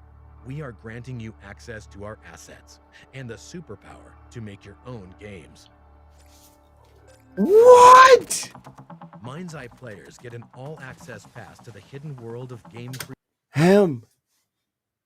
Yes, sir. Yeah, Dayreezy said it. I'm gonna put it on the screen for you. That is wild. Read Yet- it. Relax your shoulders. Your shoulders. Your shoulders. What? This is Yes, go pull like a forge mode. Yes. This is wild. Ham. People could Yes. come up with like crazy missions of like, yeah, try and beat this almost impossible mission. And then you just go there, download it, and play. Yeah, that's kind of the premise. This is wild. Richie says the game is worthless. Didn't see any jiggle physics. All right. Damn. All right. At the touch Y'all of a in the button, chat are just you can create undefeated. your own shootouts, chases, races. Ooh, Those of you that are watching maybe for the first time, don't forget to hit subscribe. Yeah. Hopefully you can come back and keep enjoying stuff like this. We're always doing this. We do this every single week. day. Yeah, every day other than the weekend. Yeah. Series X and S and Hold PC. on. Let's see. Single player free roam. Horde mode, combat mission. There's races, checkpoint races, drone races, horde mode missions, exotic packs. In the summer, we're gonna get special collaboration. Okay, we don't know what that is. Community updates, new missions. In fall, new single player modes, multiplayer, and new missions. In the winter, special collaboration, free roam updates, new missions. Oh, shit. Extra missions, new packs, extra missions. All right, so this is a lot of content, Ham. Well, it seems like it. We don't know how long the missions are going to be. Is that what you're trying to say? Yeah, we don't know how this is going to all happen. It could Maybe be quicker the than we missions are think. like 10 minutes. Yeah. I mean, we never know. Maybe it's like go infiltrate, you just blow up everything and just walk away. And it's done. Yeah, I don't know. Yeah. Gogo Post says it's made from former IO Interactive people. It should be decent. Hitman is a great series. It is. The new Hitman games were very good, Ham. Did you play any of them? Yeah, I played a little bit, not too much of them, but like at the beginning of the generation when that Hitman came out, I played that one. Yo, the second one's very good. It was a beautiful game. Like everything was like super clean. Everything looked really nice. You know, taking out people, going into the closets, changing into their gear and whatnot. It was a good time and the whatnot. type It's just not the really my style. the variety of kills you could get was also very good. That was some good shit. Dare Easy, thank you for the $2 super chat. Says cheaper games are killing it this year. AAA's down voted. Thoughts on this super chat, Ham? I mean, it's pretty true. They're showing that they can do a lot without having to pretend that you need to spend a ton more to get that type of experience. Like they're kind of proving that the experiences that we've had before and that they're asking to give now can still be given at a decent price, other than some of these other people that are making things that, like Assassin's Creed or Borderlands or something like that, that's asking for $20-$30 more than some of these games, but like are just as questionable as those games are. But those things are stunting at a cheap price, and we're still scratching our heads wondering, is there going to be another game to live up to Baldur's Gate being $70 and winning Game of the Year? Because that was the first game of that price to actually win and to justify the price. Right. Off the top of my head, I can't think of a $70 game that was like, yeah, that was worth it. You don't think Black Myth Wukong was? No. Damn. Yeah. Really? You played that game? Yeah. I've yet to play that game. I've yet to try it. Yeah. It's a, don't get me wrong, Ham. It's a very, very good game. But it's not game of the generation type of game. Like people will be playing Baldur's Gate and buying Baldur's Gate in 2030. People will be talking about Baldur's Gate in 2035. That's how like massive and awesome that game is. Wukong is cool, just a cool game, which is, again, not everything needs to be Metal Gear. Not everything needs to be Black Myth.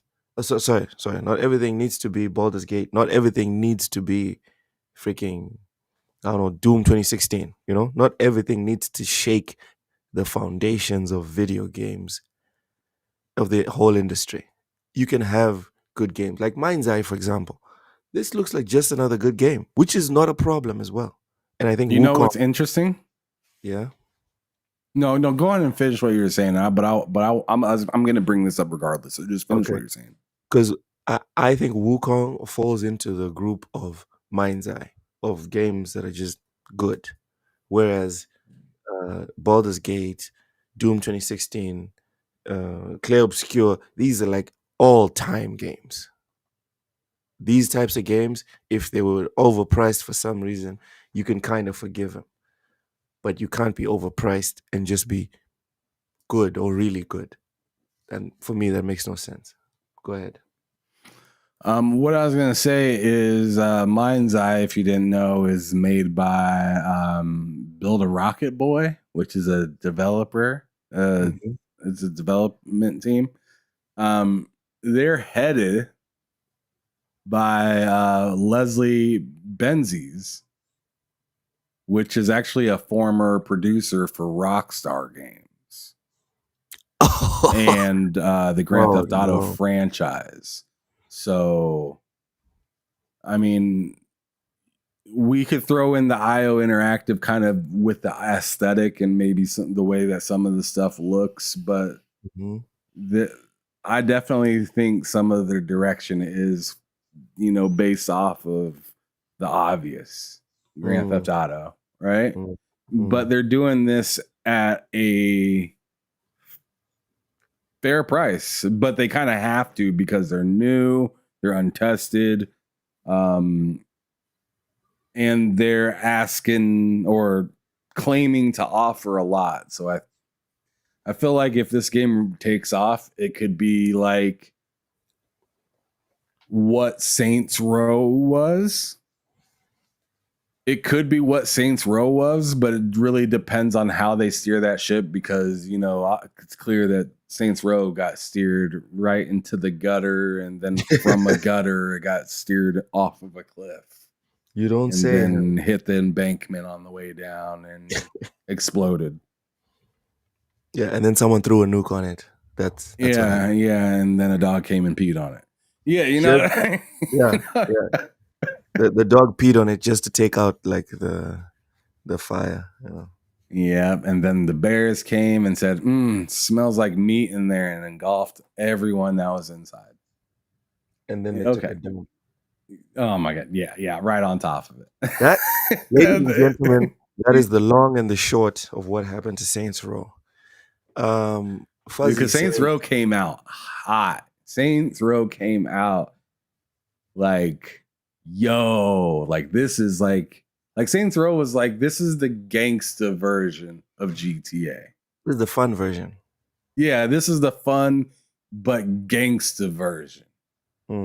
Because you was doing stuff with like, you were doing stuff that were more centered around like pimps and hoes and gangsta shit and drive-bys and whatnot.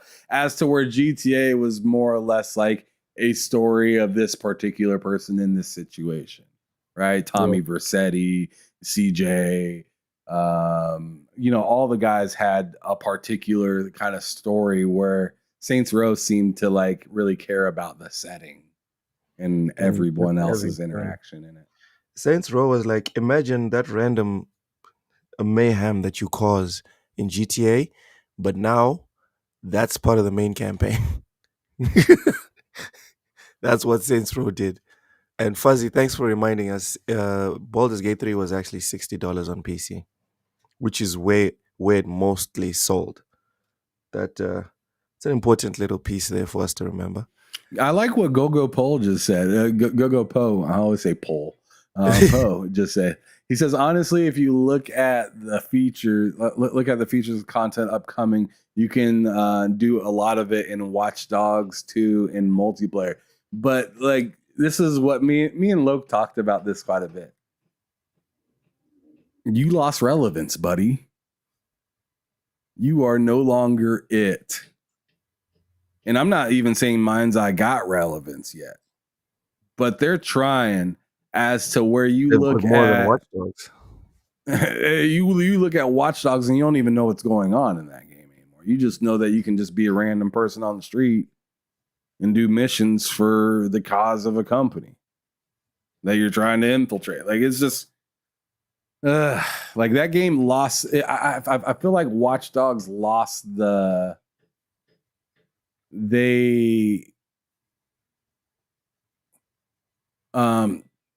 you know, Loke, how you say they understand the mission or they understand what they're doing. Yeah. It seems like Watch Dogs did the opposite. Yeah. Where they're just kind of like, they didn't understand the task and they just kind of just did something.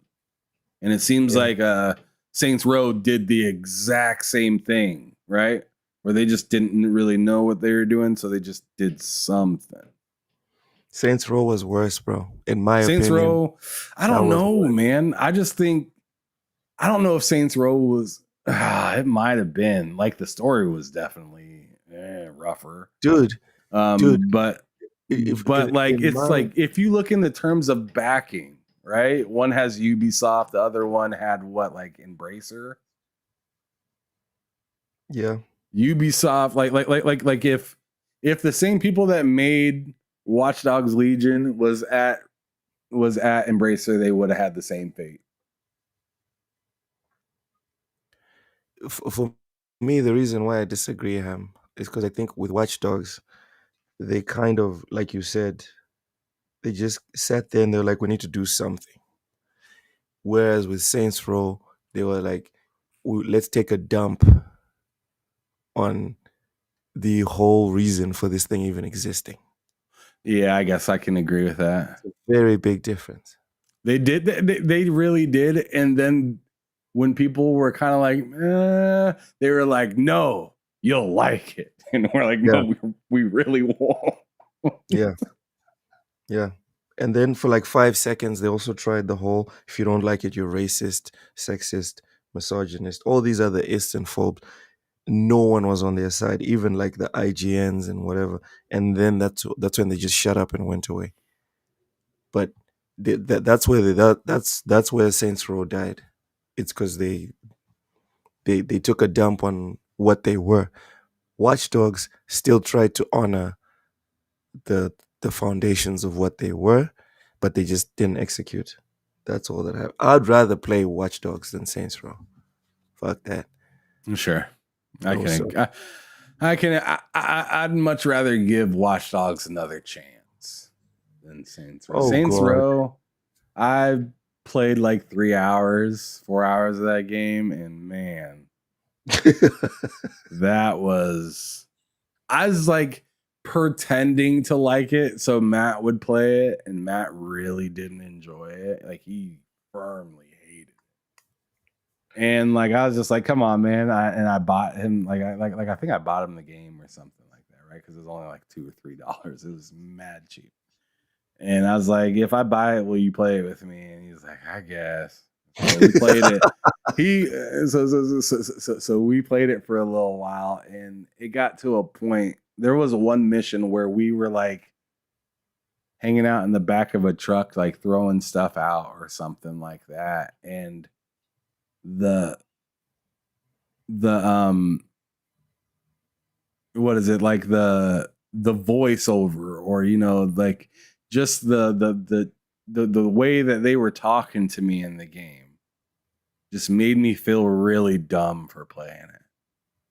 So I told Matt in the middle of that mission, I was like, dude, let's get out of here. I was like, bro, I can't do this anymore. This isn't funny anymore. This is starting to get frustrating. Starting to make me kind of mad. Damn. And it wasn't even like the action or the gameplay, because some of the gameplay in the game was fun, right? But like, it was just like you starting a mission and then going all the way over to go do something that felt so dumb. And like the reason behind it, and then the exiting statements that they'd have when you like complete the mission, and they're like, good job, or something like that. Like, yeah. And then you say, I focus too much on story. I'm telling you, dude, the story is very important. It's very important. The game was targeted at a certain type of people, but I don't know who those people are. Where were these people, bro? Because nobody showed up. I don't know who those people are. This motherfucker was on 50% sale, 30 days after release. And then 6 months later, it was like $5. Who was the target audience for Saints Row? But anyway, we digress. Ron Slasher says Loke will be doing a Saints Row playthrough. Ron Slasher, I know you're not going to do this to me. I know you're not going to do that to me. He's going to drop a 50 and you're going to have to play it. I know he's just joking. I'm positive he's just joking. Fuzzy says the new Saints Row had the worst writing in any game ever. I still enjoyed it, lol. Listen, so essentially, if you want to enjoy the new Saints Row, put the volume on 0 and then just play the game. That's how I couldn't even do that. Like, after I got over how pretty the like highways and driving around was, I just couldn't. I just like there's just so much of it, or to where I was just like, yeah, this is cool, but I just didn't like the reasons I was doing it. It just didn't feel engaging. If I were to play it on mute, maybe I would have enjoyed it more. Yeah, because then you're just following icons. Then you're just following icons. Sure. How about this? If I was playing it on mute at a doctor's office, I would be fucking hitting. It'd be hitting. It'd be hitting then, because then I'm at like the worst place to sit around and do nothing. Yeah. I'm just stuck. And a doctor's office, it might be an hour, it might be an hour and a half. Just kind of depends on how it's going. But like if I'm stuck at a doctor's office in a hospital or something like that, shit, I'll play the hell out of it. And there you go. There you go. Oh man. Perfect conditions to play Saints Row. And also, you forgot about the last part. Also, you need to be in the doctor's hospital, be stuck there, have your Steam Deck, and no other game works except for Saints Row.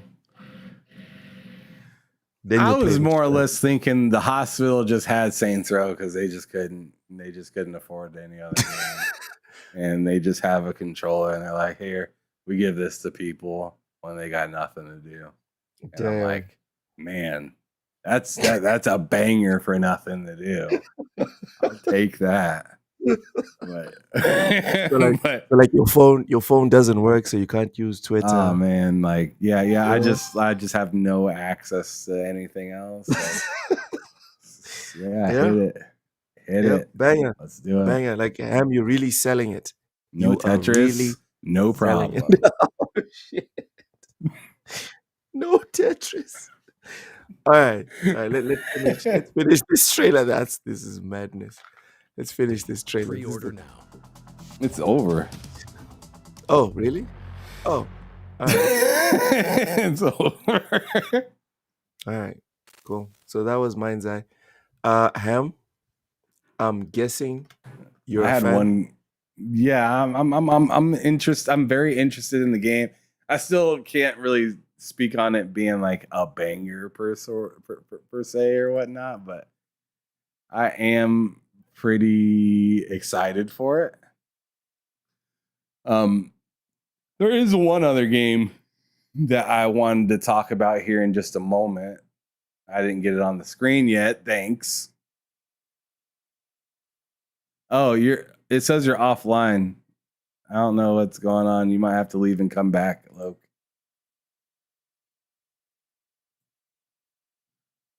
It says you're offline, so you're going to have to come back. But yeah, I'm just going to go on ahead and get this other game that I wanted to have on the screen up. Sorry, just give me a quick second. Didn't have time to prepare it, and my partner went missing. But here we go.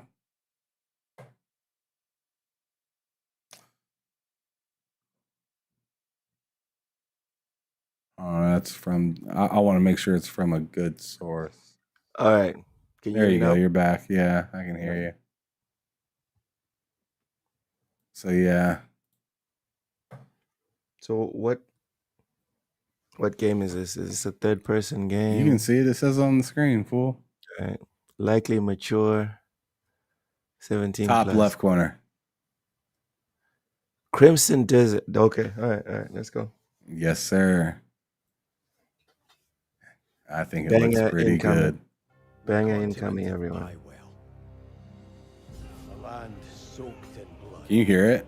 Yeah. The battles of those who seek peace and those who seek to shatter it. Here begins the saga of the Greybeards.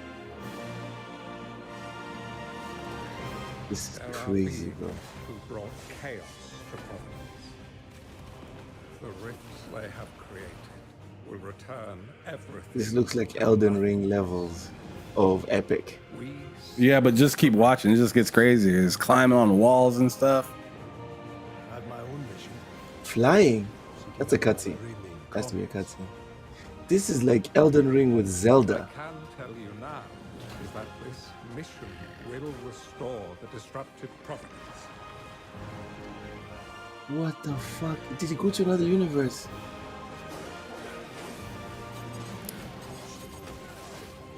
Oh man. Didn't that look great? That looks crazy. I just want to know if there's a campaign. Look, you're riding the dragon. Let's go. Dude. Fucking dragon. Get my Daenerys on. I can get my Daenerys on. This is our mission. Oof. Look, now you can't tell me that does not look like a banger. And I told you that if it comes out this year, before the Game Awards, if I was Claire Obscure, might be sweating a bit. Yeah. That one looks. Crimson Desert looks like it's gonna do damage. It looks like it's gonna. That's why I said, like, I'm really looking forward to Dune. Like, that's my most looked forward to game as of right now, just because of the style of game that is. I'm not sure how it will really land when the game comes out, because my problem is that game's only coming out on Steam right now, and it's not going to be available on PS5 or Series X or S. So I'm not going to be able to share that experience with as many people as I'd like to. I have a few people that'll play it on Steam, but that doesn't say a whole lot, right? Near as many as Xbox or PlayStation. I'd say more or less Xbox for me. But Crimson Desert, like, that game looks like something that I can turn on and just, I don't need no one else around. Like, I'm good. I am good. Like, that is an all by myself beat the hell out of everything I can find. I want to know how the hell I can skydive, because you've seen that skydiving right there. That looks wild. I almost want to watch it again. You know what has me excited? You know what? Put it up on screen. Let's do it again. Fuck it. You know what? I'm just gonna let it on repeat, and I'm just gonna keep it muted. How about that? Yeah. Press play. Press play on that one. Ham. Let's start it over. I just checked right now. The developers said that the campaign is between 50 and 80 hours. For this game, Crimson Desert? Yeah. So the floor is I 50. believe it. The floor. There's no way this can be short off of all this stuff that we're seeing. There's no way it can be short. Yeah. If this comes out, because this is a lot to learn. This looks like a lot to learn. It looks like a lot to learn, and also I'm excited about, like, specializing in specific weapons. Remember that video that I tagged you on a couple of weeks ago, where they were highlighting the type of stuff that you can do in battle, the flexibility around enemies, that you can jump on them, grapple them, just do all types of wild stuff just on the battle system. Let me go back real quick, just a quick second. Just this part where slow it down, Em. Slow it down for everyone right to see. here. Let me slow this to like half speed. Yeah. Right here. Bro. Like, just running through shit. Like, that's half speed. Normal speed back at that is way quick. Way faster, yeah. That's normal speed. Boom, boom, boom, boom, boom, boom. I love that. The grappling. Imagine, so I can probably create like the Rock and be grappling motherfuckers all over the place. The dragon. I'm sure the dragon's not the only mount. I told you, man, this is like a Dragon's Dogma fucking Jason Statham version, just cranked. This is Dragon's Dogma if it was actually good. Stop it. See? You're hating. You're just hating. I'm bringing a comparison that I feel like is fair, and you're just being an asshole. Oh shit. Dairizi, thank you so much for the $2 super chat. Says Loke's family Jules getting tough in the yoga pants. Joke's on you, Dairizi. That's why I'm not on camera. I'm not wearing any yoga pants today. That's why I'm not on camera. Oh my But thank you so goodness. much for the $2 super That's chat. a lot of information. Fuzzy says had me at dragons. Yeah. Yeah. I'm if I can pick a mount, Ham, if I can pick a mount, I want a fucking Hydra. If they have Hydras, I don't know. But Dude, once I seen because there's other gameplay that I could show about this game that's like a little bit older gameplay. But like, I don't know, here's something off of a kind of PlayStation, a PlayStation channel, another channel that represents PlayStation in the corner. But like, here's some of the action from it, just if you wanted to see what it looked like in game instead of just a short little clip. might want to slow that down a little bit. Why? Why?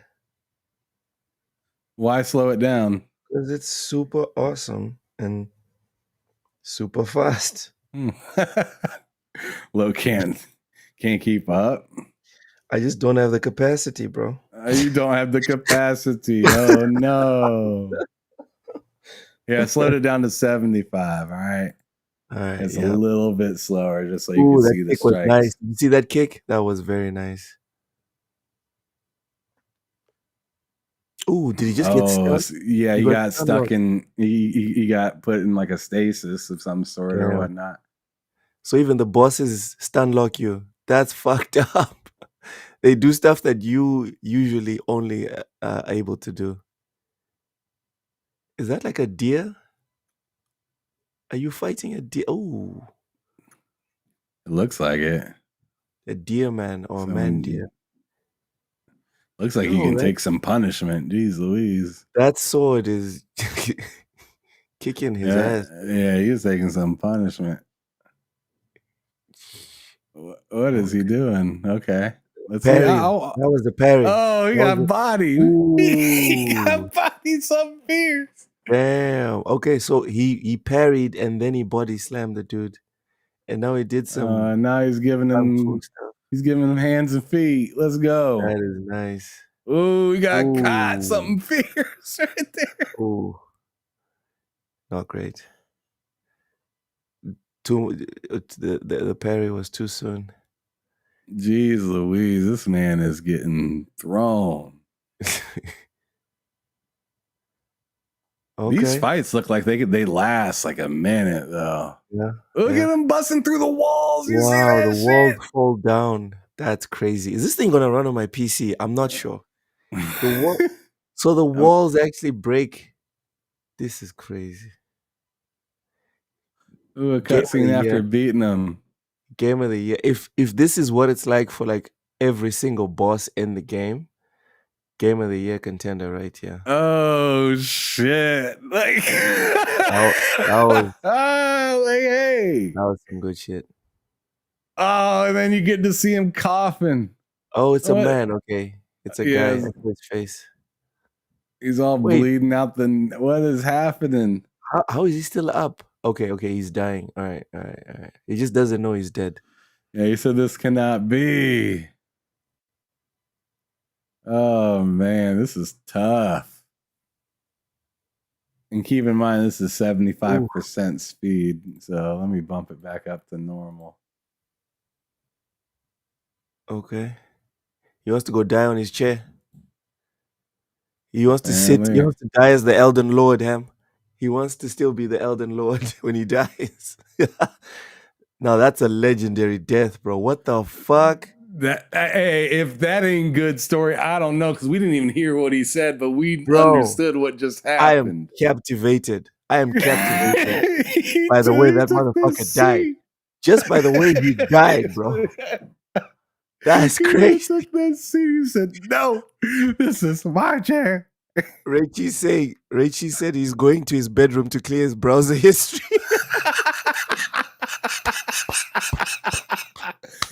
Oh man, that was some good shit. That was a clean ass. Yes, before I die, Rachie, that is what he did. before I die, let me go sort this out real quick. I don't need my. I don't need my family getting a hold of it. No, this is not. It won't be necessary. That's fucked up. That's fucked. Wow, that death ham. That was some of the most captivating visual effects I've ever seen. That was very good. You see that shit? What on this the person's screen? like zooming by. What the fuck is that? Okay, is that the Flash with a sword? This fight's gonna suck. It looks like it.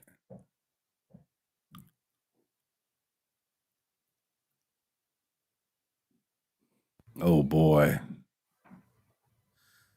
This is fun just to watch. This is nuts.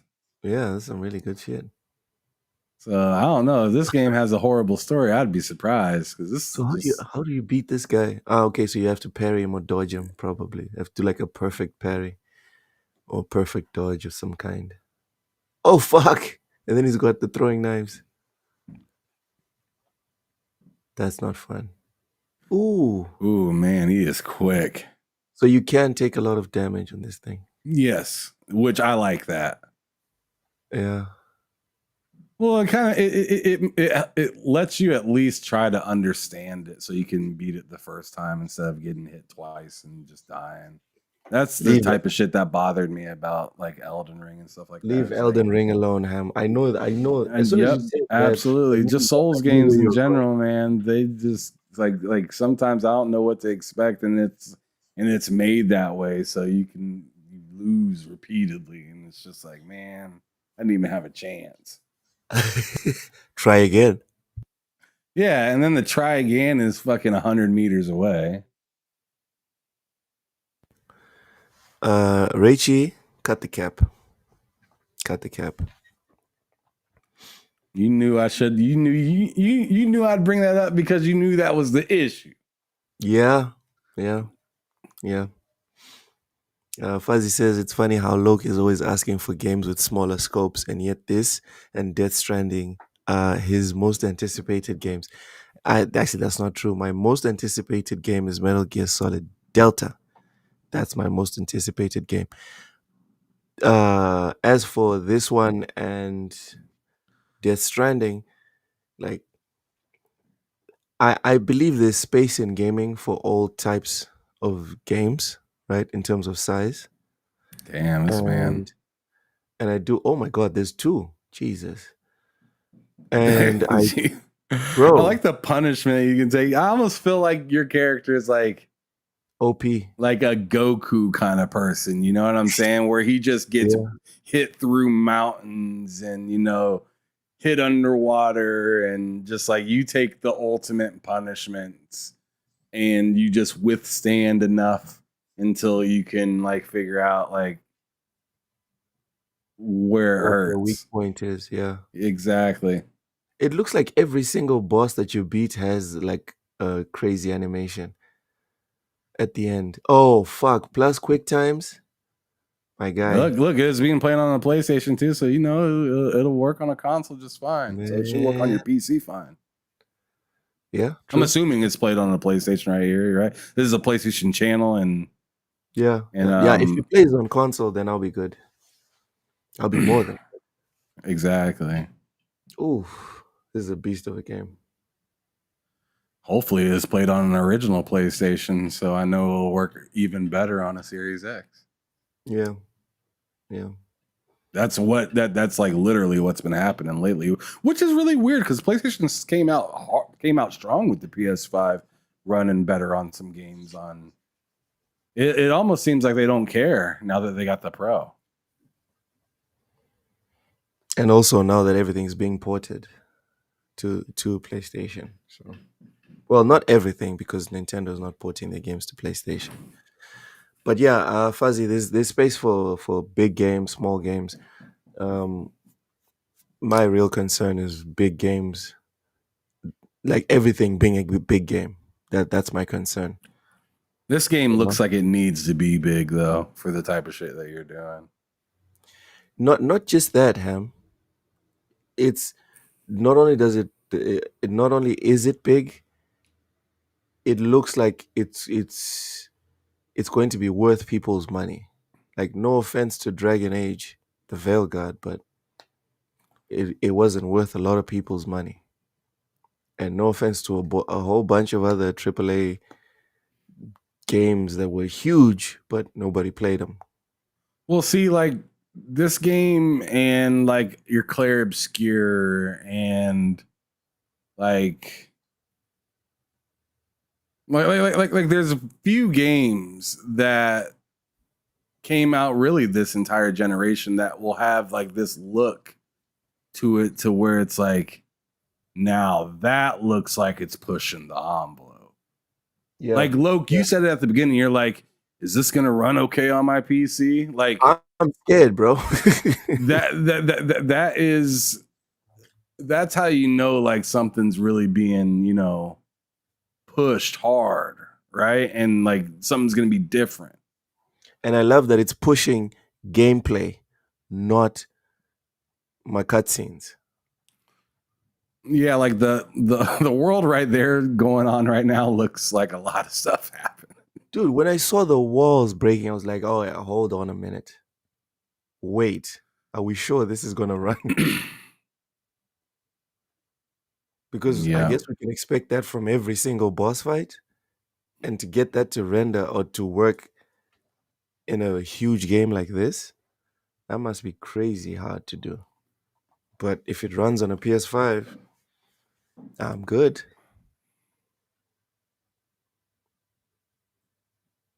Yeah, that's pretty much the gist of what I wanted to share, though. Yeah, it's a banger game. It's a banger game. Everyone make sure to wishlist that game, whether you're wishlisting it on PlayStation, Xbox, or PC, because we know it's not going to be on Nintendo. Go ahead and do it, because it looks like it's going to be a banger. TSWS certified. There you go. Yes, Big Mad Mo. Yes, they have been putting out too many remakes. It's fair enough. Reezy says Dustborn pushed the envelope hard to top that. All right. Clearly, Reezy is being facetious. He's trying to provoke. I think he's just trying to play to your strengths. Man, that's why it's not $10 anymore. So people can stop. So people won't be trolling me for playing bad games, even though they're the same people that paid for me to play those bad games. Anyways, to end today's show, stop laughing, Ham. It's not funny. To end today's show, Nintendo's anti-scalper measures hit Japan with Yahoo auctions banning all Switch 2 console listings.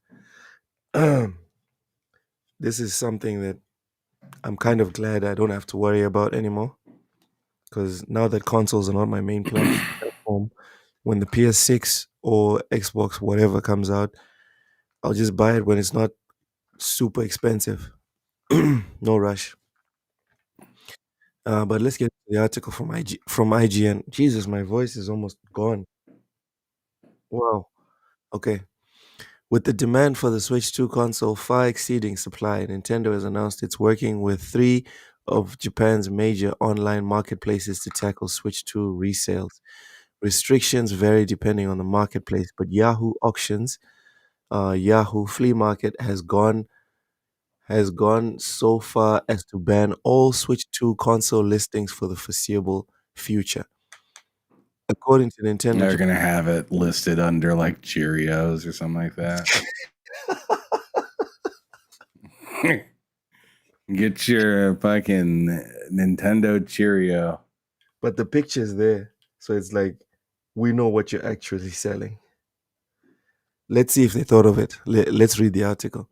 According to Nintendo Japan's official statement, the video game giant is collaborating with Mercury Inc., Yahoo Line Corporation, and Rakuten Group to prevent fraudulent listings of the Switch 2 and other Nintendo products. These restrictions cover Mercury, Yahoo, Yahoo Flea Market, and Rakuten Rakuma, basically the big three online marketplaces in Japan on which individuals and businesses can resell secondhand products. Yahoo is the strictest of the three, announcing a ban on all listings of Switch 2 consoles, which will come into effect on the console's release date, June 5th. This ban applies across both Japan's Yahoo auctions and Yahoo Flea Market. Violators will have the listings deleted or could even face account suspension. At the time of writing, the end date of the ban is undecided and will be announced by Yahoo at a later date.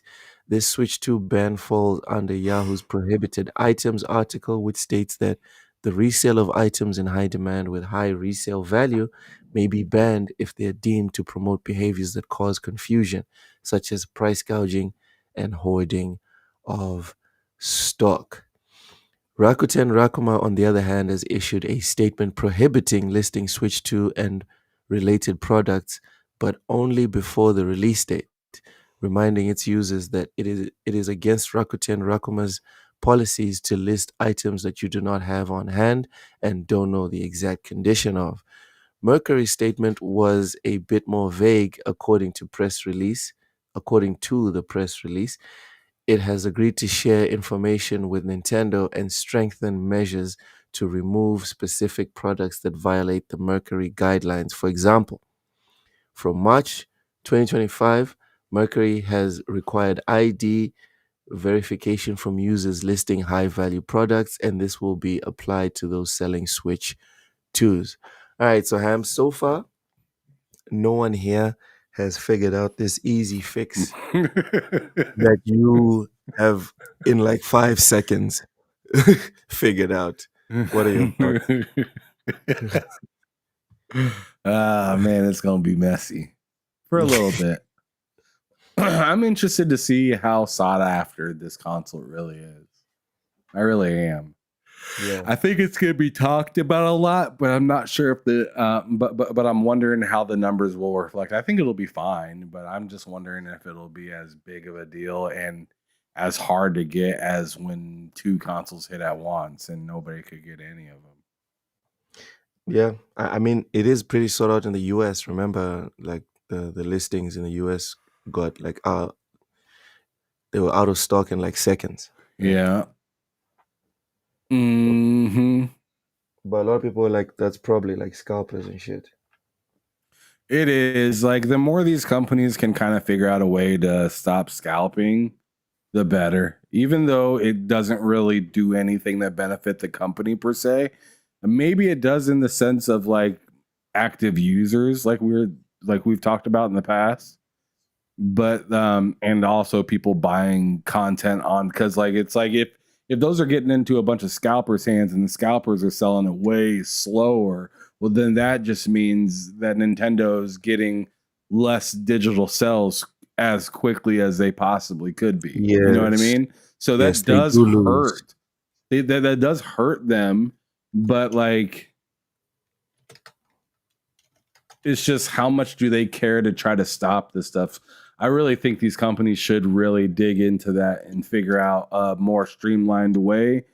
And I honestly kind of think, as much as I don't like, government and businesses being all up in your business and stuff like that, when it comes to you just getting what you want, I feel like if everyone's due their fair share, something like that should be in order, to where you're just like, hey, I have this account and it's verified, right? I've bought off of it before.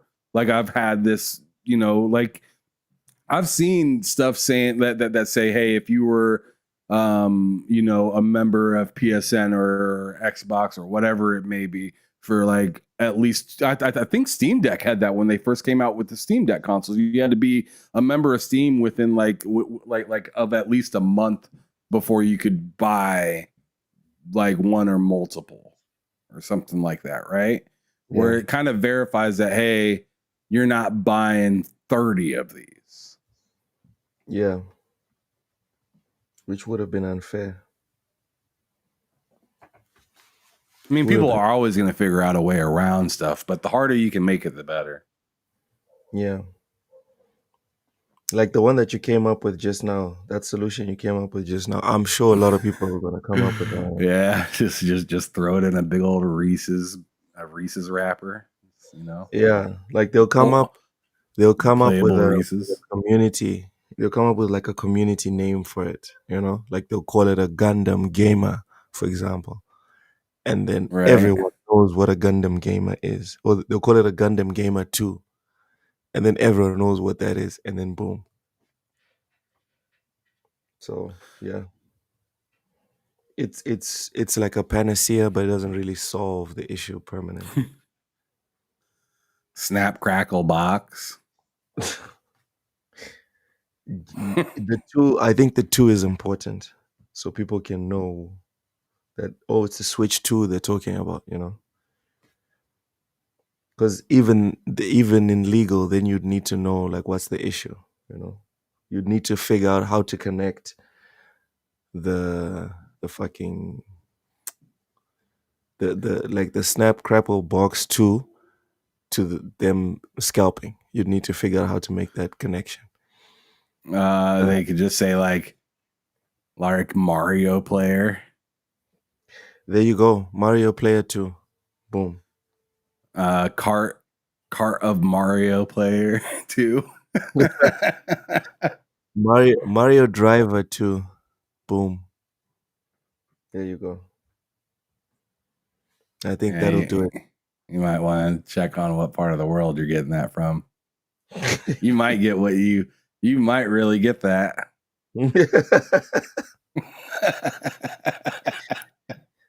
And you know what? People that engage with scalpers should also pay the price for that. Yeah, absolutely. Yeah. Nothing of value was lost if you get scammed by a scalper, in my opinion. That is perfectly okay. Big Mad Mo, I'm going to be playing if my voice has mercy on me, right? I will be playing The Expanse tomorrow. As for Golem, I'll play it if someone pays $50.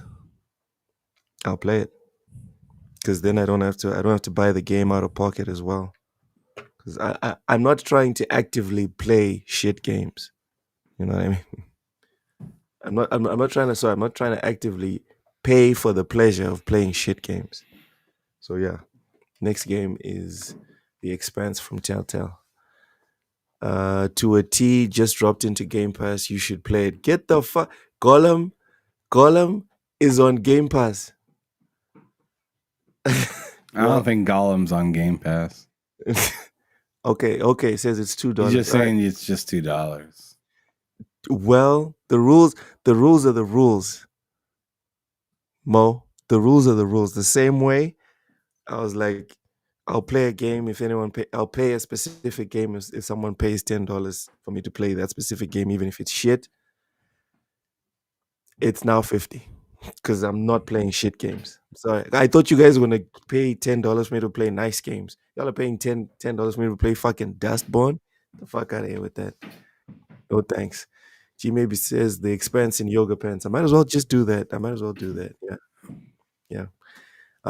To a T is no, To a T is in Game Pass. What the fuck is To a T? Is the game called To a T, Ham? Yeah. I don't know what it's about, but yeah. Really? To a T Game Pass.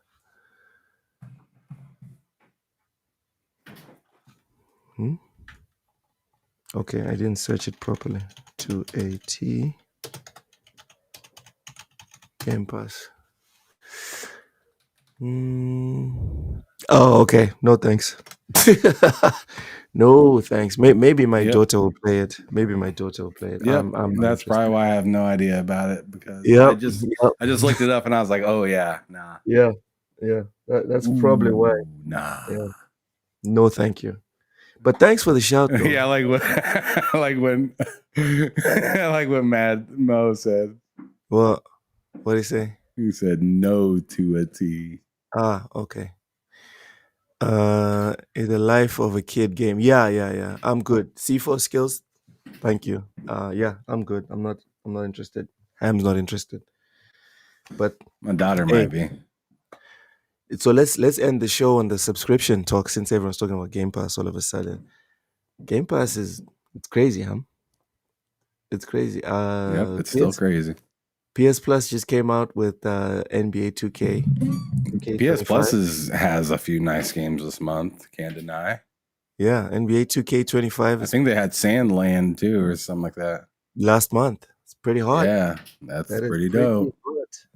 Sandland's a very good game. But yeah, I still think Game Pass is better, like by a gigantic margin. Like it's not even. Yeah, I mean, I'm not going to argue that. Yeah, I mean that's obvious. Like, which one do I actually pay for? It's Game Pass. Yeah, I would pay regular price for Game Pass before I'd get a deal on PS Plus. You would pay what? I'd pay regular price for Game Pass before I'd pay for a deal for PS Plus Premium. Yeah. It's the value proposition. You can't even compare the two. And I'd also pay part of that with the money I made from Game Pass. I still like. I'm very jealous of you guys that you guys get to throwing that in your face. Just just kicking dirt on Loke. You're sick, buddy. Have some dirt. Yeah. I don't live in the States or a country where the Xbox the Xbox rewards points work. There's no rewards. They have a really weird state law in Texas. The rewards points do work. See? But for some reason, I can't buy games on Xbox with reward points. I just have them on my browser and I can make fucking donations and shit. But yeah, lives too far from. It's too far from Dallas. From Dallas. Okay. Big Mad Mo celebrates 21 months of membership. Thank you so much for continuing to support TSWS. For anyone that doesn't know, our membership's alive. It's literally $1 a month. Go ahead and subscribe if you like what we do and you want to support us and you want to give me that green card so I can go to the US for like 5 seconds and leave. Because, Anyway, Mo says he's just going to walk over to Oklahoma. No, dude. Dude, when I get my green card, the first place I'm going is Houston, Texas. I don't even give a fuck. Like, why would you get a green card to go in the same state? That's fuck off. Fuck. There's no reason to do all that trouble. No, dude, you're ruining my voice. All you gotta do is just pay to reinstate your license and get your plates. Get your plates back current, and you can hit the road running. I don't think anybody will bother you. The inside joke for anyone that doesn't know is that I live in Texas, but the truth is I live in Mozambique. He's inside Texas. That's the joke. Anyway, Mo says you should play a Game Pass game to completion monthly. That sounds like a pretty sweet suggestion. The thing is, I don't know about to completion. I'd be willing to play a Game Pass game for at least 6 hours every month. Because if the game's shit, I'm not going to stick with it. That's fair. If it's shit, you should. Yeah. If I'm not having fun with it, I'm like, all right, I'm out. Tainted Grail just came to Game Pass, so that's a big deal. Yeah. So a lot of the game that I'm probably gonna play is what? I don't know what's on Game Pass. I'll look at it. Been playing Doom. Ooh, Doom Eternal's a good shout. Doom Eternal's a good shout. Well, Doom, the Dark Ages is what I've been playing. Yeah. C4 Skills says Texas really. Yes, C4 Skills. Texas is the best state in the United States. It is the best state. I'm not taking suggestions from anyone. No, I don't agree, but that's fine. I like Texas, but it's not the best. It's the best. Nah. Reezy says getting a green card to stay in the same place is insane.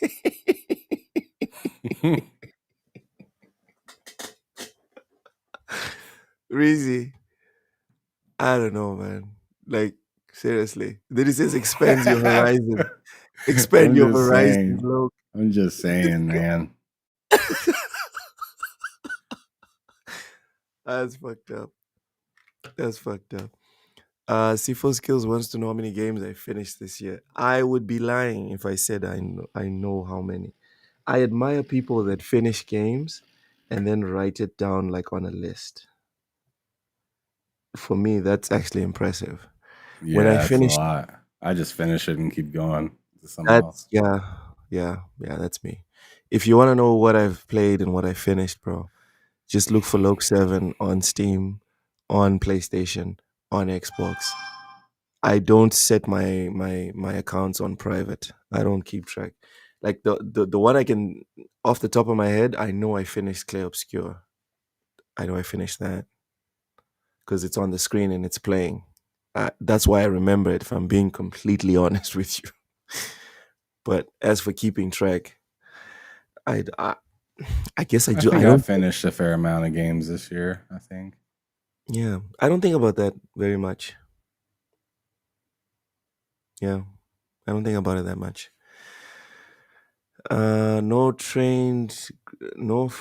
Trained Grail on Game Pass from what? Okay, Ham, I think Big Man Mo is saying that Trained Grail is not on Game Pass. The one that you said. Grail? I thought it was on. I thought Tainted Grail was on Game Pass. I could have swore it was. Tainted Grail. Sorry, my bad. So, I guess.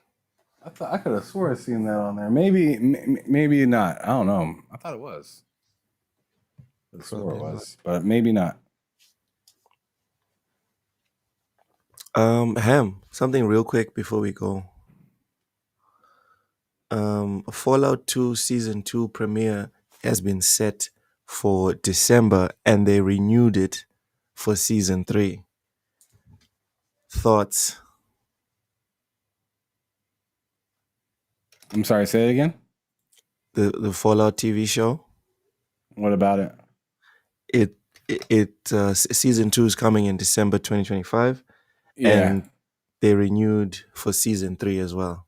Thoughts? Fire. All right. And on that note, ladies and gentlemen, Mo says I only beat one game so far and it was Split Fiction because of my daughter. Split Fiction, according to Ham, is a banger. So it is dope. That's good.